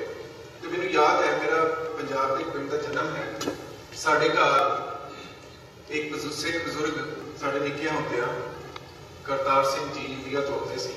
अस अपने वालदैन ने जो पूछा, अपने पेरेंट्स ने कौन ने, उन्होंने हमेशा कहा कि ये तुहाडे ताया जी ने, ये पाकिस्तान से नहीं थे, ये इंडिया चले गए। ताया जो भी आता सी ते साडी जिहड़ियां ज़मीनां साडे हिस्से सी, उत्थे जाके बोट का दरख्त सी, उत्थे जरूर जा सी। एक मैं भी ताए नाल गया, ताया उस बोट के दरख्त जफा मार के रोक रहा सी। मैं ताए ने पूछा, तो बहुत छोटा जिहा बच्चा सी, क्यों रोके? कहते मेरे पिता ने हत्थ लाया। मैं ताए दे उत्थों अज तक नहीं भुलिया। 2006 दे विच मैनूं इंडिया जाने का मौका मिलिया। मैं विधवा कॉलोनी गया, उत्थे जाके सिख विधवावां की हालत देखी। आज आप सिख जेनोसाइड की गल की, सिख कौम का एडा बड़ा दुखांत कि वो सिख विधवावां अज उन्होंने हिंदुओं के घर भांडे मांजदियां ने जिन्हों ने उन्होंने नौजवानी का कांड किया, उन्होंने घर वाले गला ताज पाड़ साड़िया, उन्होंने दुख मैं नहीं हो सकता। सो एक होर चीज मैंने याद है बचपन की कि जब असीं छोटे होंदे सी ते उस जमाने च डिश ते मेरा 1980 का जन्म है, उस जमाने च डिश ते सारा कुछ नहीं सी हुंदा। असीं लाहौर च रहिंदे सी ते उस समय च संडे वाले दिन एक मूवी विखाई जाती सी इंडिया दे, वो बड़ी असीं अपने माता पिता के हाथ जोड़ के इसी तरह मूवी देखनी है साडी एंटरटेनमेंट। वो 5 बजे एक खबरों का वक्फा आउंदा सी, पंजाबी दी खबरां दूरदर्शन ते आउंदियां सी। ये 90s की गल है। वो मैं जो भी देखते सी उहदे च सिर्फ इन्ने खाड़कू मार दिते, इन्ने खाड़कू मार दिते, इन्ने खाड़कू मार। फिर जब हड़ आया तो लाहौर के नाल रावी का दरिया वगदा, मैं उस वक्त छोटे होंदे अखबार च पढ़िया कि इंडिया के विचों बहुत सारे लोगों दी लाशां पल के हड़ दे विच पाकिस्तान च आ गईयां, जिन्हें बहुत ज़्यादा टॉर्चर कीतियां गईयां लाशां। वो बचपन की मैमरी मेरे दिमाग च रही कि मैं उन्होंने लाशों के बारे खोजना कि वो किन्हों दी लाशां सन। वो लाशां किसी होर दियां नहीं सन, उन्होंने सिंघां दियां सन जिहड़ी अपनी जाना से कौम तो मार गई। सो इस वास्ते मैं क्या कि थोड़ा जिहा दसदा जावां कि मेरे विच खालिस्तान वास्ते इन्ना जज्बा क्यों है, क्योंकि तुसीं इस खालिस्तान की गल करदे डरदे हो। इस वास्ते मैं अज एक प्रेजेंटेशन बनाई है जिहड़ी मैं तुहानूं दिखाना चाहता हाँ कि सिख कौम को खालिस्तान की गल करदे डर नहीं लगना चाहिए, क्योंकि विदिन द इंटरनेशनल नॉर्म्स असीं खालिस्तान की गल बड़ी गज के कर सकते हैं। सो जिहड़ी प्रेजेंटेशन है right of self determination under UN charter. UN बनिया 1948 के विच, मैं अंग्रेजी का पंजाबी गल करदा। 1948 जब बनिया तो उस तो पहला एक डैमबार्टन प्रपोजल बनिया सी जिन्हें यूएन की बुनियाद रखी। उस डैमबार्टन प्रपोजल का बुनियादी पहला मुख्य असूल ये सी कि असां कौमां नूं आज़ादी दिवानी है, क्योंकि दूसरी जंगे अजीम दे विच सैकेंड वर्ल्ड वॉर च बहुत सारियां कौमां गुलाम होईयां, बहुत सारियां कौमां ते जर्मनी ने कब्जा किया। दुनिया दी बहुत सारियां कौमां उस समय ऐसियां सी जिहड़ी फ्रांस, स्पेन ते बरतानिया के राज के हेठ सन। इस वास्ते यूएन की जिहड़ी बेस है आर्टिकल 1 वही कहता है to develop friendly relationship amongst nation based on respect of principle of equal rights and self determination of the people and to take other appropriate measures to strengthen and universal peace. ओदा अगे further UN का जिहड़ा AI UN बनाने का मकसद। सो UN होंद ची इस वास्ते आया ताकि कौमां नूं आज़ादी दिवाई कर सके ते सिख कौम अज अपनी आज़ादी की गल करती है। दूसरी चीज उहदे च कही गई to achieve international cooperation in solving international problems of economic, social, cultural or humanitarian character and in promoting and encouraging respect for human rights and fundamental freedoms for all without distinction as to race, sex, language or religion. ਹੁਣ ਜਿੰਨੀਆਂ ਚੀਜ਼ਾਂ ਤੁਸੀਂ ਦੇਖ ਰਹੇ ਹੋ, culture ਹੋਵੇ, social, economic, humanitarian character ਹੋਵੇ, language, religion ਹੋਵੇ, ਇਹਨਾਂ ਸਾਰੀਆਂ ਚੀਜ਼ਾਂ ਦੇ आधार पर सिख कौम नाल भारत के दक्षिण च गैर सिख कौम नाल बार बार बार बार वितकरे हुए। सो इस वास्ते साडी एक लिजिट कॉज है अंडर द यूएन चार्टर।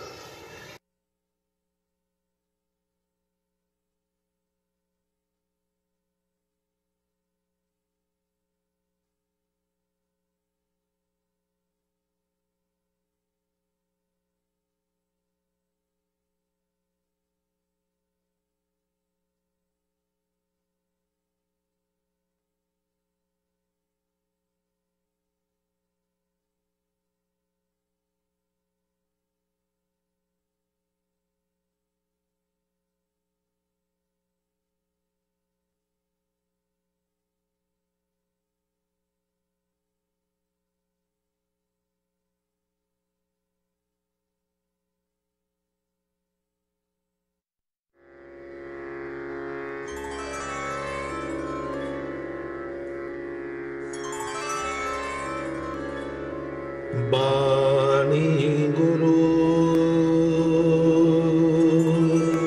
गुरु है बाणी।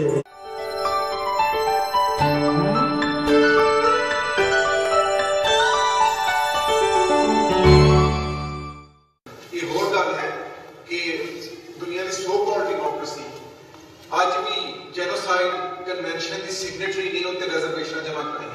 अज भी दुनिया की सब तो बड़ी so called shamble democracy Bharat अज भी राइट ऑफ सेल्फ डिटरमिनेशन को इंडोर्स नहीं कर रहा। इसके बाद दो बड़े कॉन्वेंट बने, उन्होंने आर्टिकल भी सेम ने मैं पढ़ना नहीं चाहूँगा क्योंकि समा थोड़ा मैं बहुत सारी चीज़ें कवर करनी वो भी सेम ही प्रिंसिपल है, all people have the right to self determination. So आप जब सिख कौम की गल करते मैंने तो डर नहीं लगता, मैं तो यूएन के फोरम पर भी खालिस्तान की गल करना, मैं तो यूएस कांग्रेस ब्रीफ करते हुए भी खालिस्तान की गल करना, क्योंकि मेरे अंदर चाकर कोई नहीं। सिख कौम की हालत ये हो चुकी है कि सिख कौम की सब तो बड़ी विक्टिम गुट ये है कि जेडे लोग विक्टिमाइज हुए उन्होंने टेररिस्ट करार दिता गया। वो एक आम जी गल है पंजाबी की कि एक महाराजे का एक बड़ा ही शहजोर हाथी सी, वो किसी ने काबू नहीं सी आता। उन्हें मुहाबत को बुलाया, उन्हें कहा भी इन्हों काबू करने का की तरीका, उन्हें कहा छड़ के मैं इन्हों काबू करना। उन्होंने हाथी नूं जंजीरां जकड़िया, उन्होंने कितनी बार कुटिया, इन्नी जोरदार कुटाई की, बड़े बड़े संगल पाए, हाथी थोड़ा जहा काम डाउन होया।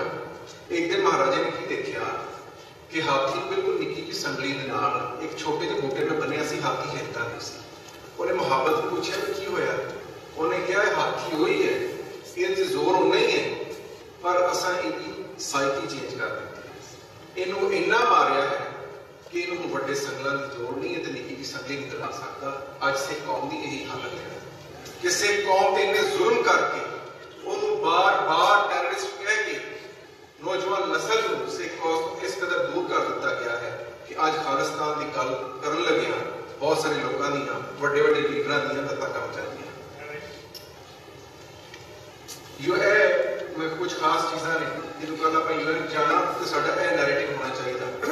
जो सेल्फ डिटरमिनेशन है अंडर द यूएन नॉर्म्स, उसकी दो तरह की किस्म, internal self determination and external self determination. Internal self determination की है कि हर कौम को आज़ादी है कि वो बेशक एक फेडरेशन च रही हो वो अपने फैसले खुद कर सके। जिस तरह अमरीका के 50 रियासत ने उन्होंने सारिया को इंटरनल सेल्फ डिटरमिनेशन है, उन्होंने अपनी स्टेट लैजिस्लेचर है, वो अपने फैसले खुद करते हैं। कैनेडा के सेम मॉडल है। सो पहला चीज होती है इंटरनल सेल्फ डिटरमिनेशन, पर जब सिखा की गल की जाए तो उन्होंने भी प्रॉमिस किया गया कि जे तुसी भारत में शामिल होंगे हो तो तुहानू स्पैशल स्टेटस दिता जाएगा, यानी तुहानू इंटरनल सेल्फ डिटरमिनेशन दी जाएगी।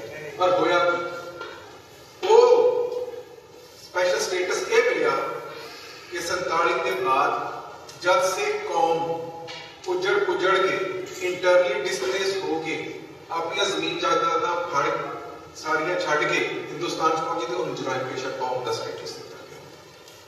वो इसे कौम जी बखरी होंद रखती सी, उन्होंने इंडियन कॉन्स्टिट्यूशन जो 1948 बनया 49 पास होया, उसकी धारा 25(2) भी अज भी केशाधारी हिंदू करार देती है। 2 साल पहला यूनाइटेड स्टेट्स गवर्नमेंट ने रिपोर्ट छापी है constitutional and legal challenges faced by the religious minorities in India. 12 सफ़े की रिपोर्ट है, कोई लंबी चौड़ी नहीं है। ये तुसी अगर यूएस स्टेट डिपार्टमेंट की वेबसाइट ते तुहानू मिल जाएगी, ये जरूर पढ़ो। जब सिखा की होंद ही खत्म कर दी गई तो फिर उन्होंने पर्सनल लॉस का भी मसला होया। आज भी सिख जो आनंद कारज भारत करते हैं वो आज भी हिंदू मैरिज एक्ट के रजिस्टर होंगे। सो वो भी साड़ी इंटरनल सेल्फ डिटरमिनेशन गई। फिर पंजाबी जुबान का पंजाबी सूबे का मसला सानू सारे पता है। वन लैंग्वेज वन स्टेट के नाम से नेहरू ने कई सूबे बनाए, पर पंजाब को अपना यह हक लैने कितनी लंबी जदोजहद करनी गई। फिर पंजाब को वंड के जिस तरह वो टोटे किए गए और फिर जिस तरह होर इलाकों को लिया के हिंदुओं की बसों पंजाब की गई ताकि वो सिख जो मेजोरिटी है वो माइनॉरिटी बदल जाए, पूरी डेमोग्राफी ही चेंज करने की कोशिश की गई। आनंदपुर साहब की रेजोल्यूशन, आनंदपुर साहब का मता वो कोई खालिस्तान की गल नहीं सी, तो सिखों का राइट ऑफ सेल्फ डिटरमिनेशन सी, इंटरनल सेल्फ डिटरमिनेशन सी। पर उन्होंने इस तरह बना के विखाया गया कि जिस तरह कोई टेररिस्ट का एजेंडा हो, कोई वक्खवादियों की गल हो, वक्रे होने की गल मैंने तो नजर नहीं आई। वो सिर्फ सिख अधिकारों की गल सी जिते पहरा देंदे हुए संत जरनैल सिंह खालसा पिंडालिया ने इस खालसा पंथ तो अपनी जान पा दी। फिर पानियों के मसले, डैमां के मसले, ये सारिया चीज़ां क्योंकि बहुत सारी चीज़ां कवर करनियां, इस वास्ते असीं अगे चलते हैं जिहड़ा स्टेट टैरिज्म है। एक मैं जरूर गल करना चाहांगा, इंदिरा भी कहना चाहांगा, जब तक अपनी असीं टर्म वरतने हैं ना, स्कॉलर्स खास तौर पर बड़ा ध्यान रखिए। It wasn't operation blue star. Operations are there to eradicate anything wrong. It was attack blue star. ये कोई ऑपरेशन ब्लू स्टार नहीं सी, ये सिख कौम की होंद ते हमला सी और इन्हों हमेशा सिख विद्वान भी कही जाते ऑपरेशन ब्लू स्टार में कितनी बार करेक्ट करने की कोशिश की। It was attack on the Sikh nation, it was attack on the Sikh identity. फिर तुम ये देखो कि सिख कौम की नस्लकुशी जो 84 तक सीमित कर देंगे। तुम अगर देखो मैं अपनी स्लाइड लिखिया 1980s to 90s, ये कोई 4 दिनों की गल नहीं सी ना ही दरबार साहब करना। इस वास्ते होया कि संत जरनैल सिंह खालसा पिंडां वाले दरबार साहब सी।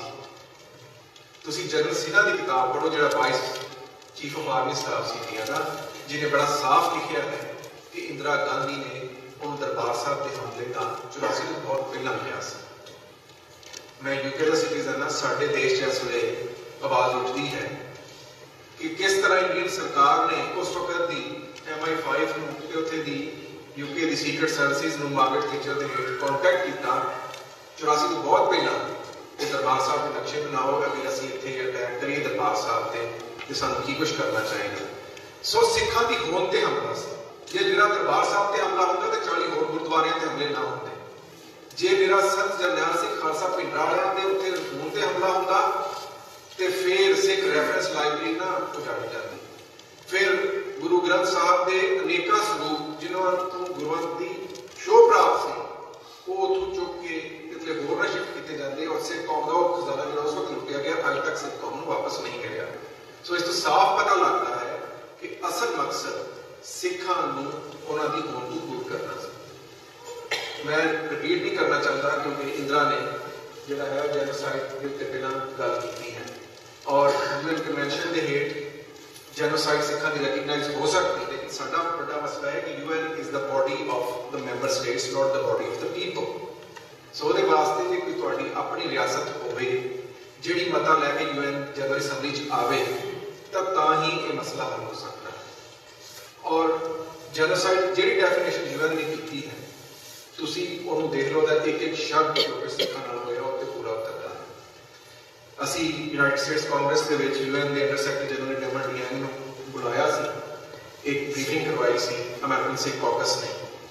उसके बाद डेमन डियांग ने गल कही सी, ये गवाह डॉक्टर प्रीतपाल अमेरिकन गुरुद्वारा प्रबंधक कमेटी के कन्वीनर ने, डॉक्टर अमरजीत सिंह जी की लेडी फोरा ने उन्होंने वो जब ब्रीफिंग उठा मैंने काफ़ी लंबी ब्रीफिंग की कांग्रेस, उन्हें कहा मैनू 22 साल हो गए यूएन स्ट्रक्चर। इस तो पहला मैं हेग दे विच जिहड़ा ट्रिब्यूनल है जिहड़ा जंगी जुर्मां की सजा देता वह जज सी, पर मैनू अज तक नहीं पता भी सिखा उसको अपनी हालत का पता ला लो कि असीं यूएन के बाहर खालिस्तान जिंदाबाद फलानी कुत्ती फलानी बीती मारो जुत्ती इस तरह के नारे चलते, पर वह की फायदा होया कौन जिथे तक साड़ी गल पहुंचनी चाहिए सी नहीं पहुंच सकी। और इस वास्ते मैं सरदार सुखविंदर सिंह हंसरा ट्रिब्यूट पेश करता कि इन्होंने सही माने अज वो उपराले किए हैं जिहड़े सिख कौम को अपनी मंजिल पर लैके जाना।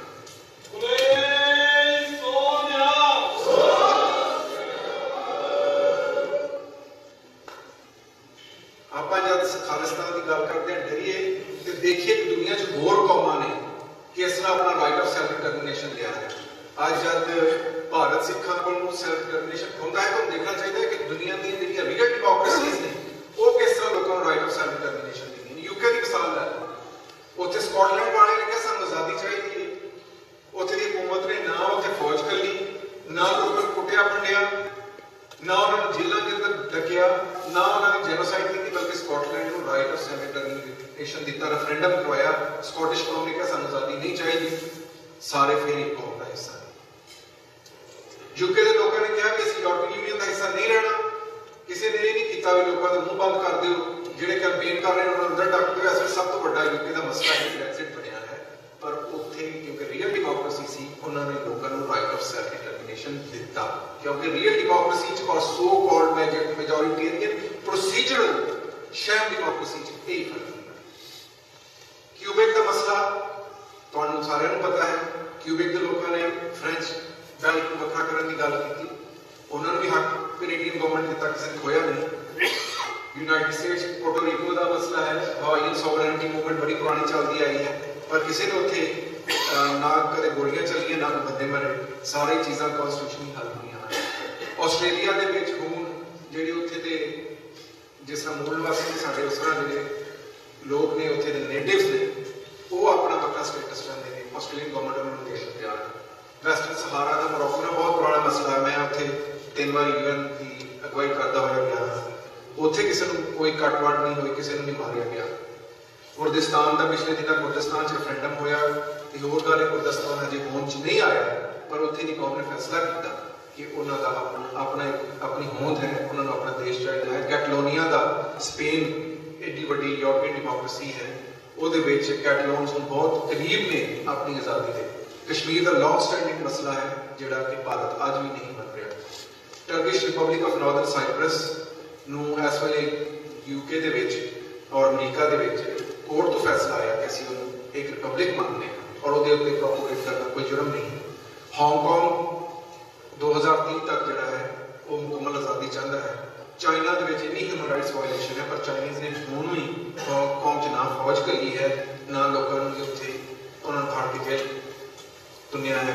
सो आपको ये समझना चाहिए है कि जब असीं खालिस्तान की गल कर रहे हैं, अपनी होंद की गल कर रहे हैं, तो सानूं डरना नहीं चाहिए। दुनिया में होर बहुत सारिया कौमां ये काम कर रही हैं। इस वास्ते अपनी जुरत पैदा करो, अपने हिम्मत पैदा करो। वो हाथी ना बनो जिन्होंने निक्की जंजीरी नाल बन्निया, वो शेर बनो, वो खालसा पंथ बनो जिसकी साजना 10वें पातशाह ने की। सब तो जी अहम चीज है राइट ऑफ इंडिजिनस पीपल में एक राह है।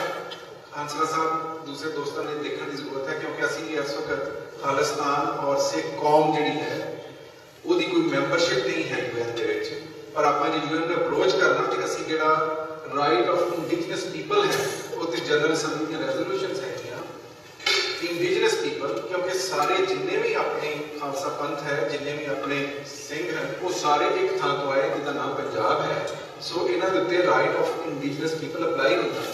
In exercising their right to self determination have the right to autonomy और self government in matters relating to their internal और local affairs as well as means of financing their autonomous functions. ये हंसराज साहब इधर ध्यान दियो, ये जो गल हो रही है ना, जो कैनेडा के होवे भी फाइनेंस कर रहे हो खालिस्तान या खालिस्तान की गल कर रहे हो, तो यूएन का चार्टर कोट कराया करो कि वो बड़ा क्लीयरली कह रहा कि जो इंडिजिनस लोग हैं they have the right to finance their autonomous functions. ये तुहाडा अमरीका दे विच कैनेडा दे विच जिथे भी खालिस्तान की एक्टिविटीज़ में फाइनेंस करनगे, खालिस्तान की गल है जे इत्थे दी सरकार दा तंग करे, उन्होंने यूएन का जो चार्टर है राइट ऑफ इंडिजिनस पीपल वो दसिया करो। एक मैं डॉक्यूमेंट दिखाना चाहना जिसमें मनवीर ने कहा कि गुरु साहब ने कृपा की कि मैंने मौका मिला कि मैं गुरु ग्रंथ साहब ने 3 तुकां यूनाइटेड नेशंस का जिहड़ा फेथफुल राइट डिक्लेरेशन उहदे शामिल की। ये गुरु साहब ने कृपा है, पर उसको मैं एक सबक सीखा। यूएन का चार्टर 43 बनया, 2017 के यूएन ने अपने एक्सपर्ट्स की मीटिंग की जिसे यह फैसला करना सी कि यूएन का जो चार्टर है वो असा ऑपरेशनल किस तरह करना है, वो वास्ते फेथफुल राइट डिक्लेरेशन बनाया। हुण ये देखो, मैं हमेशा कहना all the world religion salute the flag. जे तुहाडे कोल अपना मुल्क नहीं, अपनी कौम नहीं, अपना देश नहीं, तो तुहाडी आवाज़ कोई नहीं सुनता। जब फेथफुल राइट डिक्लेरेशन बनया तो उसदे विच ब्रुनाई दारुल इस्लाम ने as a member state move किया कि कुरान दी आयतां फेथफुल राइट डिक्लेरेशन पाइया जान और वो आयतां पा दी गई। और मुसलमान क्योंकि इस वे 53 मैंबर स्टेट्स ने यूएन दी वो शामिल हो गई। इसराइल ने मूव किया कि तोरा मूव करो, तोरा दे विचों पा के ओल्ड टेस्टामेंट दे विचों पा के उन्हां दी धार्मिक ग्रंथ है, किताब है, ਉਹਦੇ ਕੋਟਸ ਪਾਓ। ਉਹਨੂੰ ਹੋਰ ਮੈਂਬਰ ਸਟੇਟਸ ਨੇ ਹੰਗਾਰਾ ਦਿੱਤਾ, ਉਹ ਵੀ ਸ਼ਾਮਲ ਹੋ ਗਿਆ। ਵੈਟੀਕਨ ਸਟੇਟ ਜਿਹੜੀ ਈਸਾਈ ਮਜ਼ਹਬ ਦੀ ਆਗੂ ਹੈ, ਉਹਨਾਂ ਨੇ ਬਾਈਬਲ ਦੇ ਕੋਡ ਸ਼ਾਮਲ ਕਰ ਲਏ, ਪਰ ਗੁਰੂ ਗ੍ਰੰਥ ਸਾਹਿਬ ਨੂੰ ਕਬੂਲ ਕਰਨ ਵਾਲਾ ਕੋਈ ਵੀ ਨਹੀਂ ਸੀ। ਸੋ ਮੇਰੇ ਕੋਲ ਪੂਰੀ ਕੋਰਸਪੋਂਡੈਂਸ ਪਈ ਹੈ।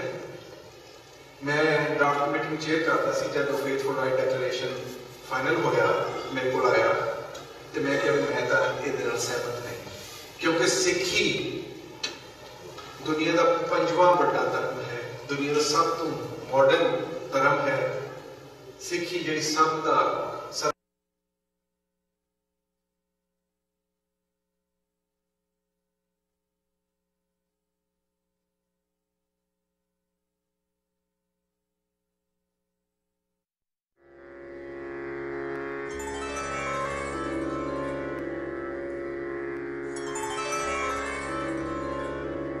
बाणी गुरु गुरु है बाणी विच बाणी अमृत सारे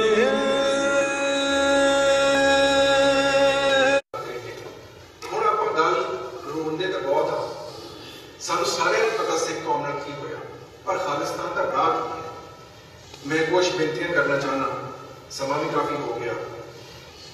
जी इसरा हंसरा साहब कह रहे थे कि सिख जी स्टेट होंगी है, मैं अगे कई बार अपने लैक्चर्स गया, वो 4 इंग्रीडिएंट होंगे। पहला होंगे एरिया, रकबा, इलाका, दूसरा पॉपुलेशन, तीसरा गवर्नमेंट, तो चौथा सॉवरेनिटी। जे तुसी सिखां वाल वेखो, सिख कौम पंजाब च राज कर रही, अज नक्शा भी असां रिलीज किया। सो तुहाडा एक एरिया है, तुहाडी एक जोग्राफी है, तुहाडी एक बाउंड्री है। ये बकवास की जाती है ना, हिंदुस्तान बड़ा वड्डा मुल्क सी, हिंदुस्तान कदे भी मुल्क नहीं सी। हिंदुस्तान एक सब कॉन्टीनेंट सी, एक बरे-आज़म सी। जिस तरह अमेरिका दे विच साउथ अमेरिका च बहुत सारे मुल्क ने, ब्राजील है, होर कई मुल्क ने। हिंदुस्तान कदे भी एक मुल्क नहीं सी। सिर्फ यूनियन जैक बरतानिया के राज के हेठ हिंदुस्तान एक एडमिनिस्ट्रेटिव यूनिट बने। सो सिखां की अपनी रियासत सी, सिखां का अपना राजा सी, सिखां की अपनी एक टेरिटरी सी जिहड़ी अफगानिस्तान तक जाती सी। सो सिखां का एक रकबा है, एक आबादी है। सिखां दे कोल राज का मॉडल एडा वधिया है जिहड़ा किसी होर कोल नहीं। हिंदुस्तान च बंदा सिंह बहादुर तो चंगा राज किसी का नहीं आया जिन्हें पंजाब के आम गरीब किसानों की जमीन महाराजा रणजीत सिंह वर्गा राज पंजाब ते किसी नहीं किया, जिहदे विच कुरान 1 लाख रुपये च खरीदिया गया, जिहदे विच 33,000 मुसलमान बच्चे महाराजा रणजीत सिंह के स्कॉलरशिप के उत्ते अपने धर्म की तालीम हासिल करते सन। महाराजा रणजीत सिंह का वो राज एक भी बंदा फाई नहीं लाया गया। सो इस तो सोहना मॉडल किहड़ा बैनीवाल साहब कह रहे थे, हरियाणा वाले कहते भी साडा की होना। उन्होंने क्या करो कि जिस तरह सिख राज के हेठ मुसलमान, हिंदू और होर कौमां बड़े अमन नाल वास्ते सी, ते कल खालिस्तान बनया ते असां ना किसी हिंदू नूं कढना ना किसी मुसलमान नूं कढना। खालिस्तान सारियां वास्ते है, सिर्फ सिखां वास्ते नहीं है। सिखां की होंद नूं बचाउण वास्ते खालिस्तान जरूरी है, पर जिस तरह गुरु ने सारियां दे उत्ते अपनी शरण रखी है, जिस तरह उन्होंने पंडित कृपा राम नूं बचाया और जिहड़ी सांझ मुसलमानों नाल है वो खालिस्तान दे हेठ उस तरह ही बरकरार रहे। दूसरी गल है, मैं कहना चाहूँगा कुछ सवाल किए जाते खालिस्तान के बारे। लोग कहते हैं खालिस्तान छोटा जिहा होना, लैंडलॉर्ड होना। अज अस नक्शा विखाया, एडा छोटा नहीं। दुनिया दी बहुत छोटिया छोटिया रियासतां जिहड़ियां यूएन दी मैंबर ने। सिंगापुर किड्डा वड्डा, ईस्ट तिमोर किड्डा वड्डा, साउथ सुडान किड्डा वड्डा, लेकिन वो अज पूरी अणख नाल अपनी कौम नूं आजाद करा के दुनिया के नक्शे ते मौजूद है। खालिस्तान एडा छोटा नहीं होना। जिन्ना साहब की मैं बार बार गल करना, उन्होंने ये कहा गया कि बहुत सारे मुसलमान पाकिस्तान की मुखालफत करते हैं, तो पाकिस्तान जो होना छोटा जिहा होना। उन्होंने जेब च रुमाल कट के विखा दिता सी, जे एडा कोई होएगा तो ले लांगे, क्योंकि मुल्क कौम की अणख मान ते शान होंदे ने, कोई रकबे के टोटे नहीं होंदे। सो इस वास्ते सानू छोटा होवे, लैंड ऑफ होवे, खालिस्तान हर सूरत चाहिए और असल लेना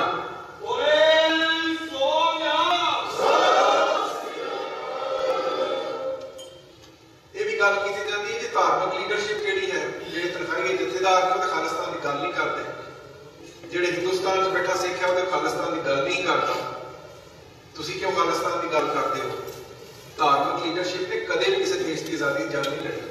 ਧਾਰਮਿਕ ਲੀਡਰਸ਼ਿਪ ਜਿਹੜੀ ਹੁੰਦੀ ਹੈ ਹਮੇਸ਼ਾ ਭਾਵੇਂ ਮੁਸਲਮਾਨਾਂ ਦੀ ਹੋਵੇ ਭਾਵੇਂ ਸਿੱਖਾਂ ਦੀ ਹੋਵੇ, ਉਹ ਹਕੂਮਤਾਂ ਦੇ ਤਾਬੇ ਹੁੰਦੀ ਹੈ, ਕਿਉਂਕਿ ਉਹਨਾਂ ਦੀਆਂ ਤਨਖਾਹਾਂ ਉੱਥੋਂ ਹੁੰਦੀਆਂ।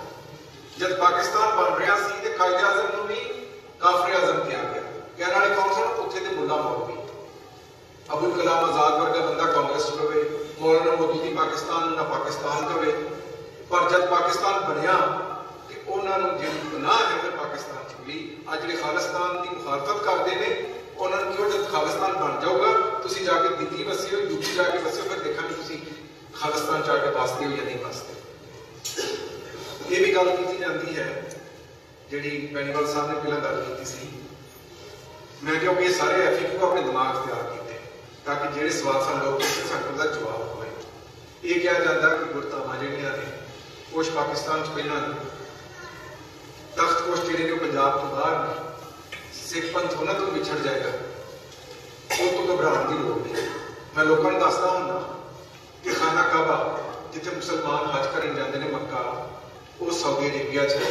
ਕਿੰਗਡਮ ਆਫ ਸਾਊਦੀ ਅਰੇਬੀਆ ਦੇ ਰਾਜ 'ਚ ਹੈ।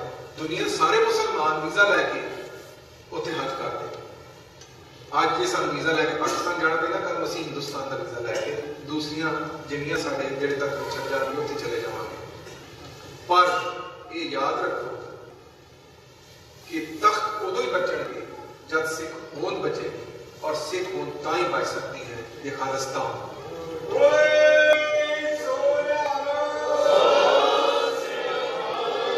ਜਦ ਸਿੱਖਾਂ ਦਾ ਰਾਜ ਸੀ ਤਾਂ ਉਸ ਵੇਲੇ ਦਰਬਾਰ ਸਾਹਿਬ ਤੇ ਸੋਨਾ ਚੜਿਆ। ਜਦ ਸਿੱਖਾਂ ਦਾ ਰਾਜ ਮੁੱਕਿਆ ਤੇ ਉਹੀ ਅਕਾਲ ਤਖਤ ਸਾਹਿਬ, ਉਹੀ ਦਰਬਾਰ ਸਾਹਿਬ ਢਾਹ ਢੇਰੀ ਹੋਇਆ। ਇੱਥੋਂ ਹੀ ਸਮਝ ਜਾਓਗੇ ਗੁਰਧਾਮਾਂ ਤਾਂ ਹੀ ਬਚਣੀਆਂ ਜੇ ਸਾਡੇ ਕੋਲ ਆਪਣਾ ਰਾਜ ਹੋਵੇ। ਸੋ ਇਹ ਕੁਝ ਕੁਐਸਚਨਸ ਨੇ ਜਿਹੜੇ ਲੋਕ ਬਾਰ-ਬਾਰ ਪੁੱਛਦੇ ਨੇ, ਔਰ ਬਾਹਰ ਬੈਠੇ ਸਿੱਖਾਂ ਦੇ ਬਾਰੇ ਕਹਿ ਦਿੰਦੇ ਇਹਨਾਂ ਨੂੰ ਕਿਉਂ ਇੰਨੀ ਪੀੜ ਹੈ। ਲੋਕਾਂ ਨੂੰ ਜਾ ਕੇ ਦੇਖੋ, ਜਿੰਨੀਆਂ ਵੀ ਆਜ਼ਾਦੀ ਦੀਆਂ ਤਹਿਰੀਕਾਂ ਚੱਲੀਆਂ ਉਹ ਬਾਹਰੋਂ ਚੱਲੀਆਂ। ਗਦਰੀ ਬਾਬੇ ਇੱਥੋਂ ਹੀ ਉੱਠ ਕੇ ਗਏ, ਜਾ ਕੇ ਉੱਥੇ ਉਹਨਾਂ ਨੇ ਗਦਰ ਮੂਵਮੈਂਟ ਸ਼ੁਰੂ ਕੀਤੀ ਸੀ। ਇਸ ਤੈਮੂਰ ਦੀ ਆਜ਼ਾਦੀ ਤਹਿਰੀਕ ਬਾਹਰੋਂ ਚੱਲੀ। ਅੱਜ ਜਿਹੜੀਆਂ ਵੱਡੀਆਂ ਤਰੀਕਾਂ ਚੱਲ ਰਹੀਆਂ ਦੁਨੀਆ ਦੀ ਆਜ਼ਾਦੀ ਦੀਆਂ, ਮੁਲਕਾਂ ਦੀ ਆਜ਼ਾਦੀ ਦੀਆਂ, ਹਮੇਸ਼ਾ ਬਾਹਰੋਂ ਚੱਲੀਆਂ। ਸੋ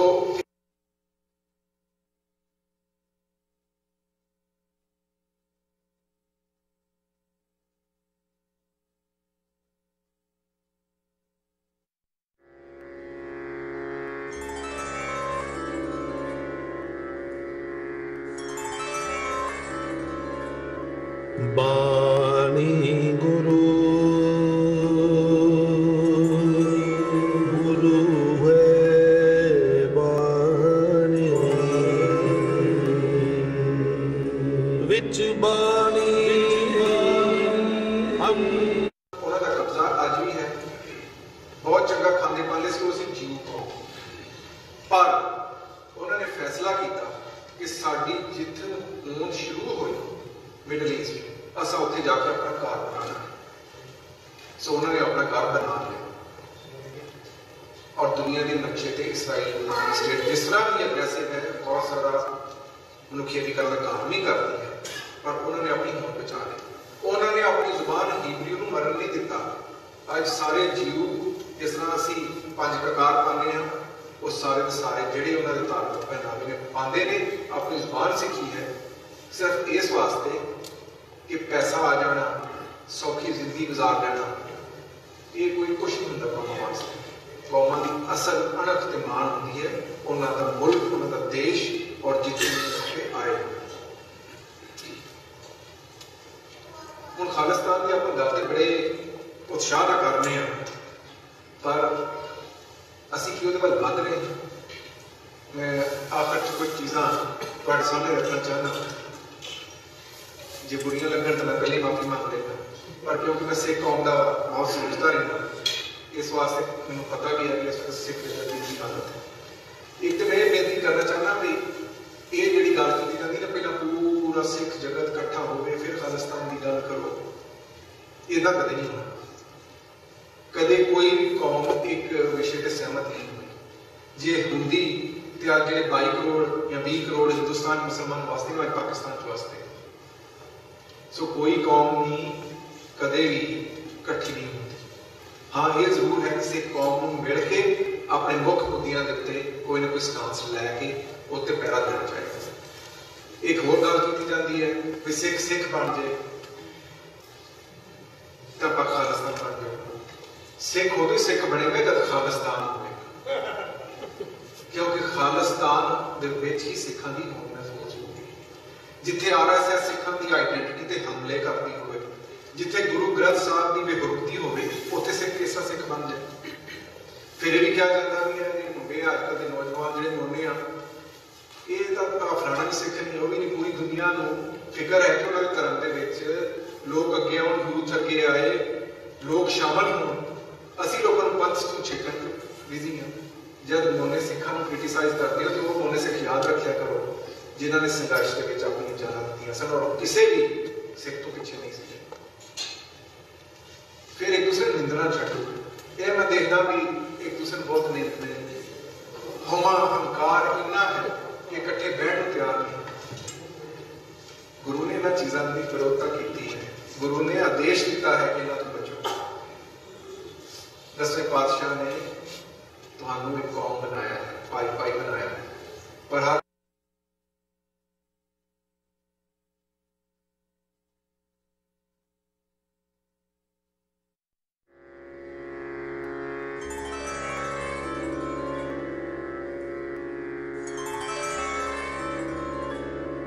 बाणी गुरु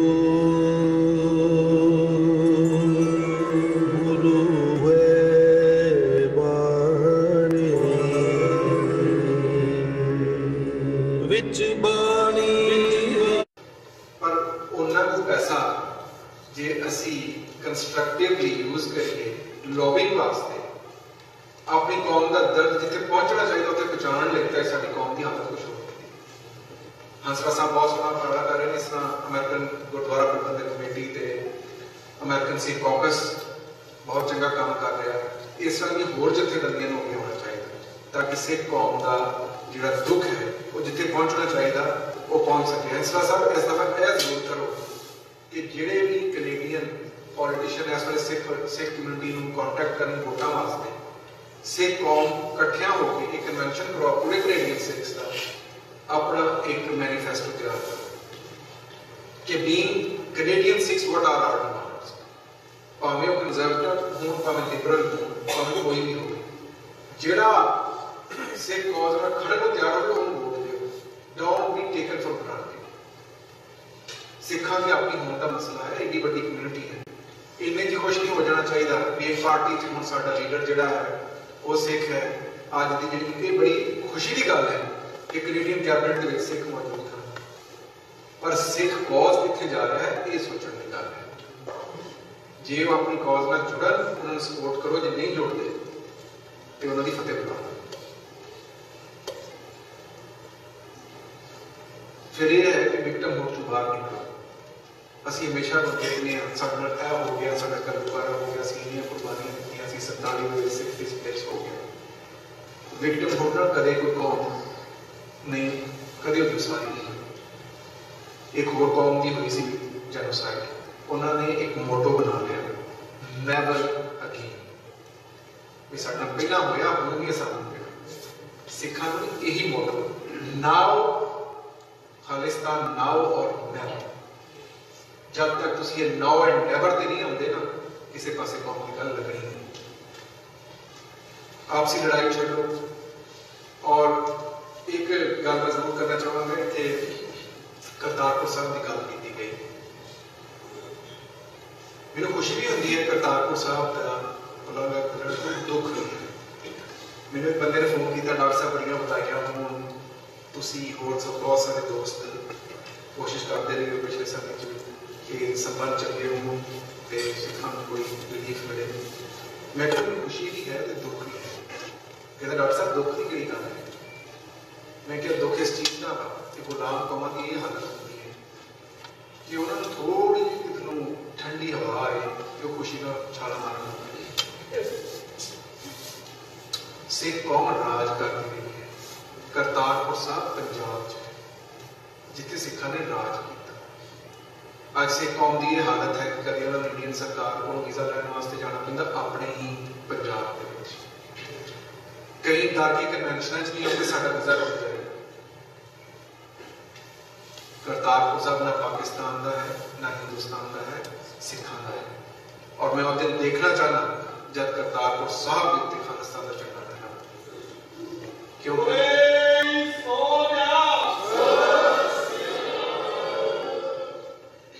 पाकिस्तान के बारे यह है कि मेरा जन्म उत्थे जरूर होया है, पर मैं ये जरूर कहूँगा खालिस्तान सिखां का कॉज है।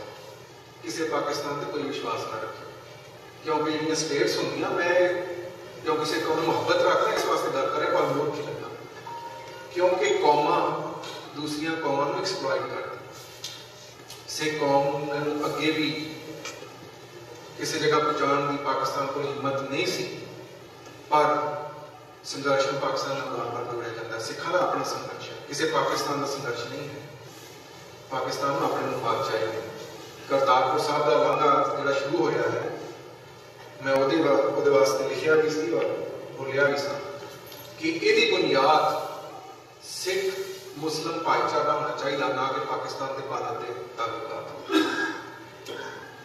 और यही साडा मॉडल होना चाहिए। साडी मुहब्बत सिखां नाल इस वास्ते है क्योंकि साडी सांझ साईं मियां मीर दी ते पंजवें पातशाह की सांझ है, मरदाना दी ते गुरु साहब की सांझ है, नबी खान ते गनी खान की सांझ है। ये कोई पाकिस्तान भारत की सिखां की पाकिस्तान की सांझ नहीं है। फिर जो आप खालिस्तान की गल करिए तो ये जरूर करिए उस खिते के रीजनल कॉन्टेक्स्ट। मैनू यूएन लोग पूछते भी डॉक्टर साहब तुसीं ये वक्फवादियों की बड़ी सपोर्ट करते हो, की होया? मैं कहा मैं चाहता कि उस खिते च अमन आए। वो कहते हो किस तरह आ जाऊगा, तुसीं ते सैपरेटिज्म की गल करते। मैं कहा इस सैपरेटिज्म नाल ही उत्थे अमन आ सकता, क्योंकि सिख कौम जिथे बसती है उत्थे 3 बड़ियां न्यूक्लीयर ताकतां, China nuclear power, Pakistan nuclear power, India nuclear power, और तिने ही न्यूक्लियर पावर आपस में कितनी जंगा लड़ चुकी और अमन वास्ते तैयार नहीं। सो इन्हों एक दूसरे को लड़न तो रोकने का एक तरीका के दरम्यान बफर स्टेट्स बन, इन्हों के बॉर्डर वक्रे हो जाए, दरम्यान से खालिस्तान हो कश्मीर हो इंडिया पाकिस्तान का बॉर्डर ही वक्रा हो जाए, कौमां की होंद भी बच जाएगी, उस खिते च अमन भी आ जाएगा। सो खालिस्तान का बढ़ना, कश्मीर का बढ़ना उस खिते के अमन लिए बहुत जरूरी है, क्योंकि पाकिस्तान हिंदुस्तान उस नाल अमन नहीं हो सकता।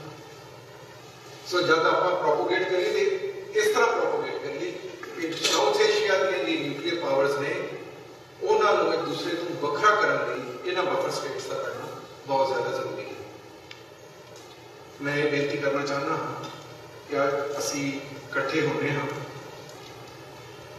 उत्साह होने घर जाके सारा कुछ बोलते हैं, पर मैंने इस चीज़ की खुशी है कि अकाली दल मान ने हिंदुस्तान दे विच रह के खालिस्तान की गल धड़ल्ले नाल कीती है।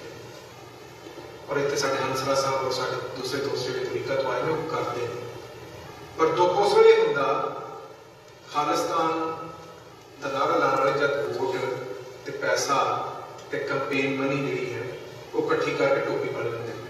मैं अगे भी इतने कन्वेंशन किया एक टोपी वाले ने 47 बुद्धू बनाया सी, ये कह के तुम स्पैशल स्टेटस देना, हूँ एक टोपी झाड़ू वाला फिर उत्ते फिर अगर तुसा खालिस्तान लेना तो उन्होंने लोगों को क्यों सपोर्ट कर रहे खालिस्तान की गल करते, उन्होंने लोगों को जी आइडियोलॉजी की पॉलिटिक्स कर रहे। मैनू मान साहब हो सकता बहुत सारे उन्होंने पॉलिटिक्स जिस तरह करते उन्होंने खिलाफ, पर हिंदुस्तान के आइडियोलॉजी की पॉलिटिक्स एक ही बंदा कर रहा है, वो है अकाली दल मान।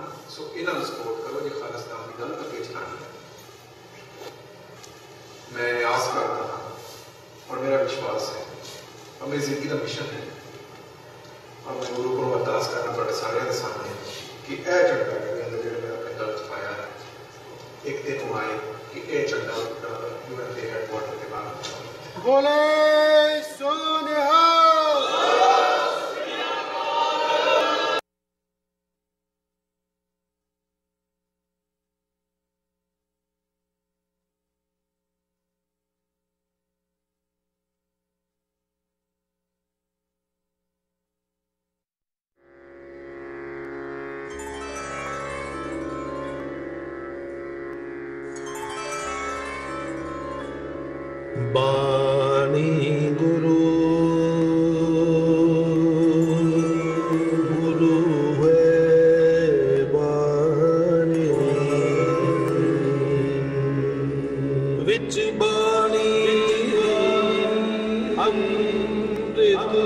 ਸਾਰੇ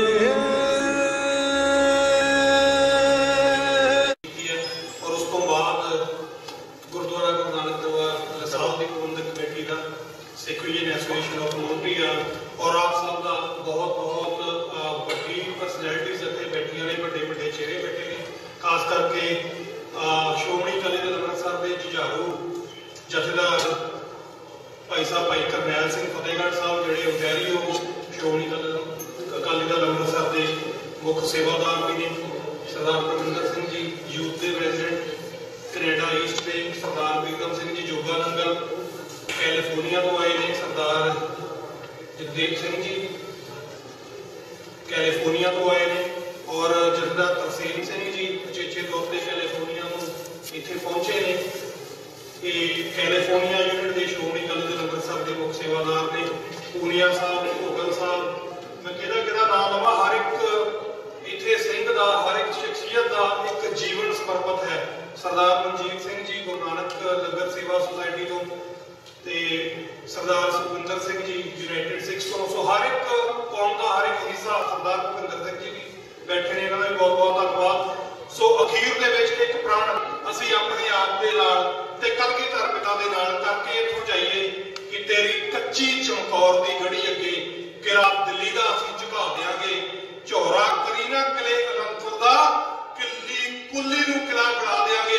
ਖਾਲਿਸਤਾਨ ਖਾਲਿਸਤਾਨ ਖਾਲਿਸਤਾਨ ਖਾਲਿਸਤਾਨ ਖਾਲਿਸਤਾਨ। ਵਾਹਿਗੁਰੂ ਜੀ ਕਾ ਖਾਲਸਾ, ਵਾਹਿਗੁਰੂ ਜੀ ਕੀ ਫਤਿਹ। ਅਗਲੇ ਸਾਲ ਖਾਲਿਸਤਾਨ ਦੀ ਬਣਾਂਗੇ ਜੀ।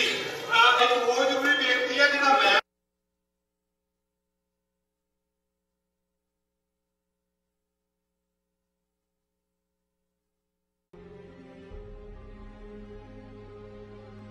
ਪਿਛਲੇ ਲਗਭਗ 3 ਦਹਾਕਿਆਂ ਤੋਂ ਸਿੱਖ ਕੌਮ ਘੱਲੂਘਾਰਿਆਂ ਅਤੇ ਨਸਲਕੁਸ਼ੀਆਂ ਦੇ ਦੌਰ ਵਿੱਚੋਂ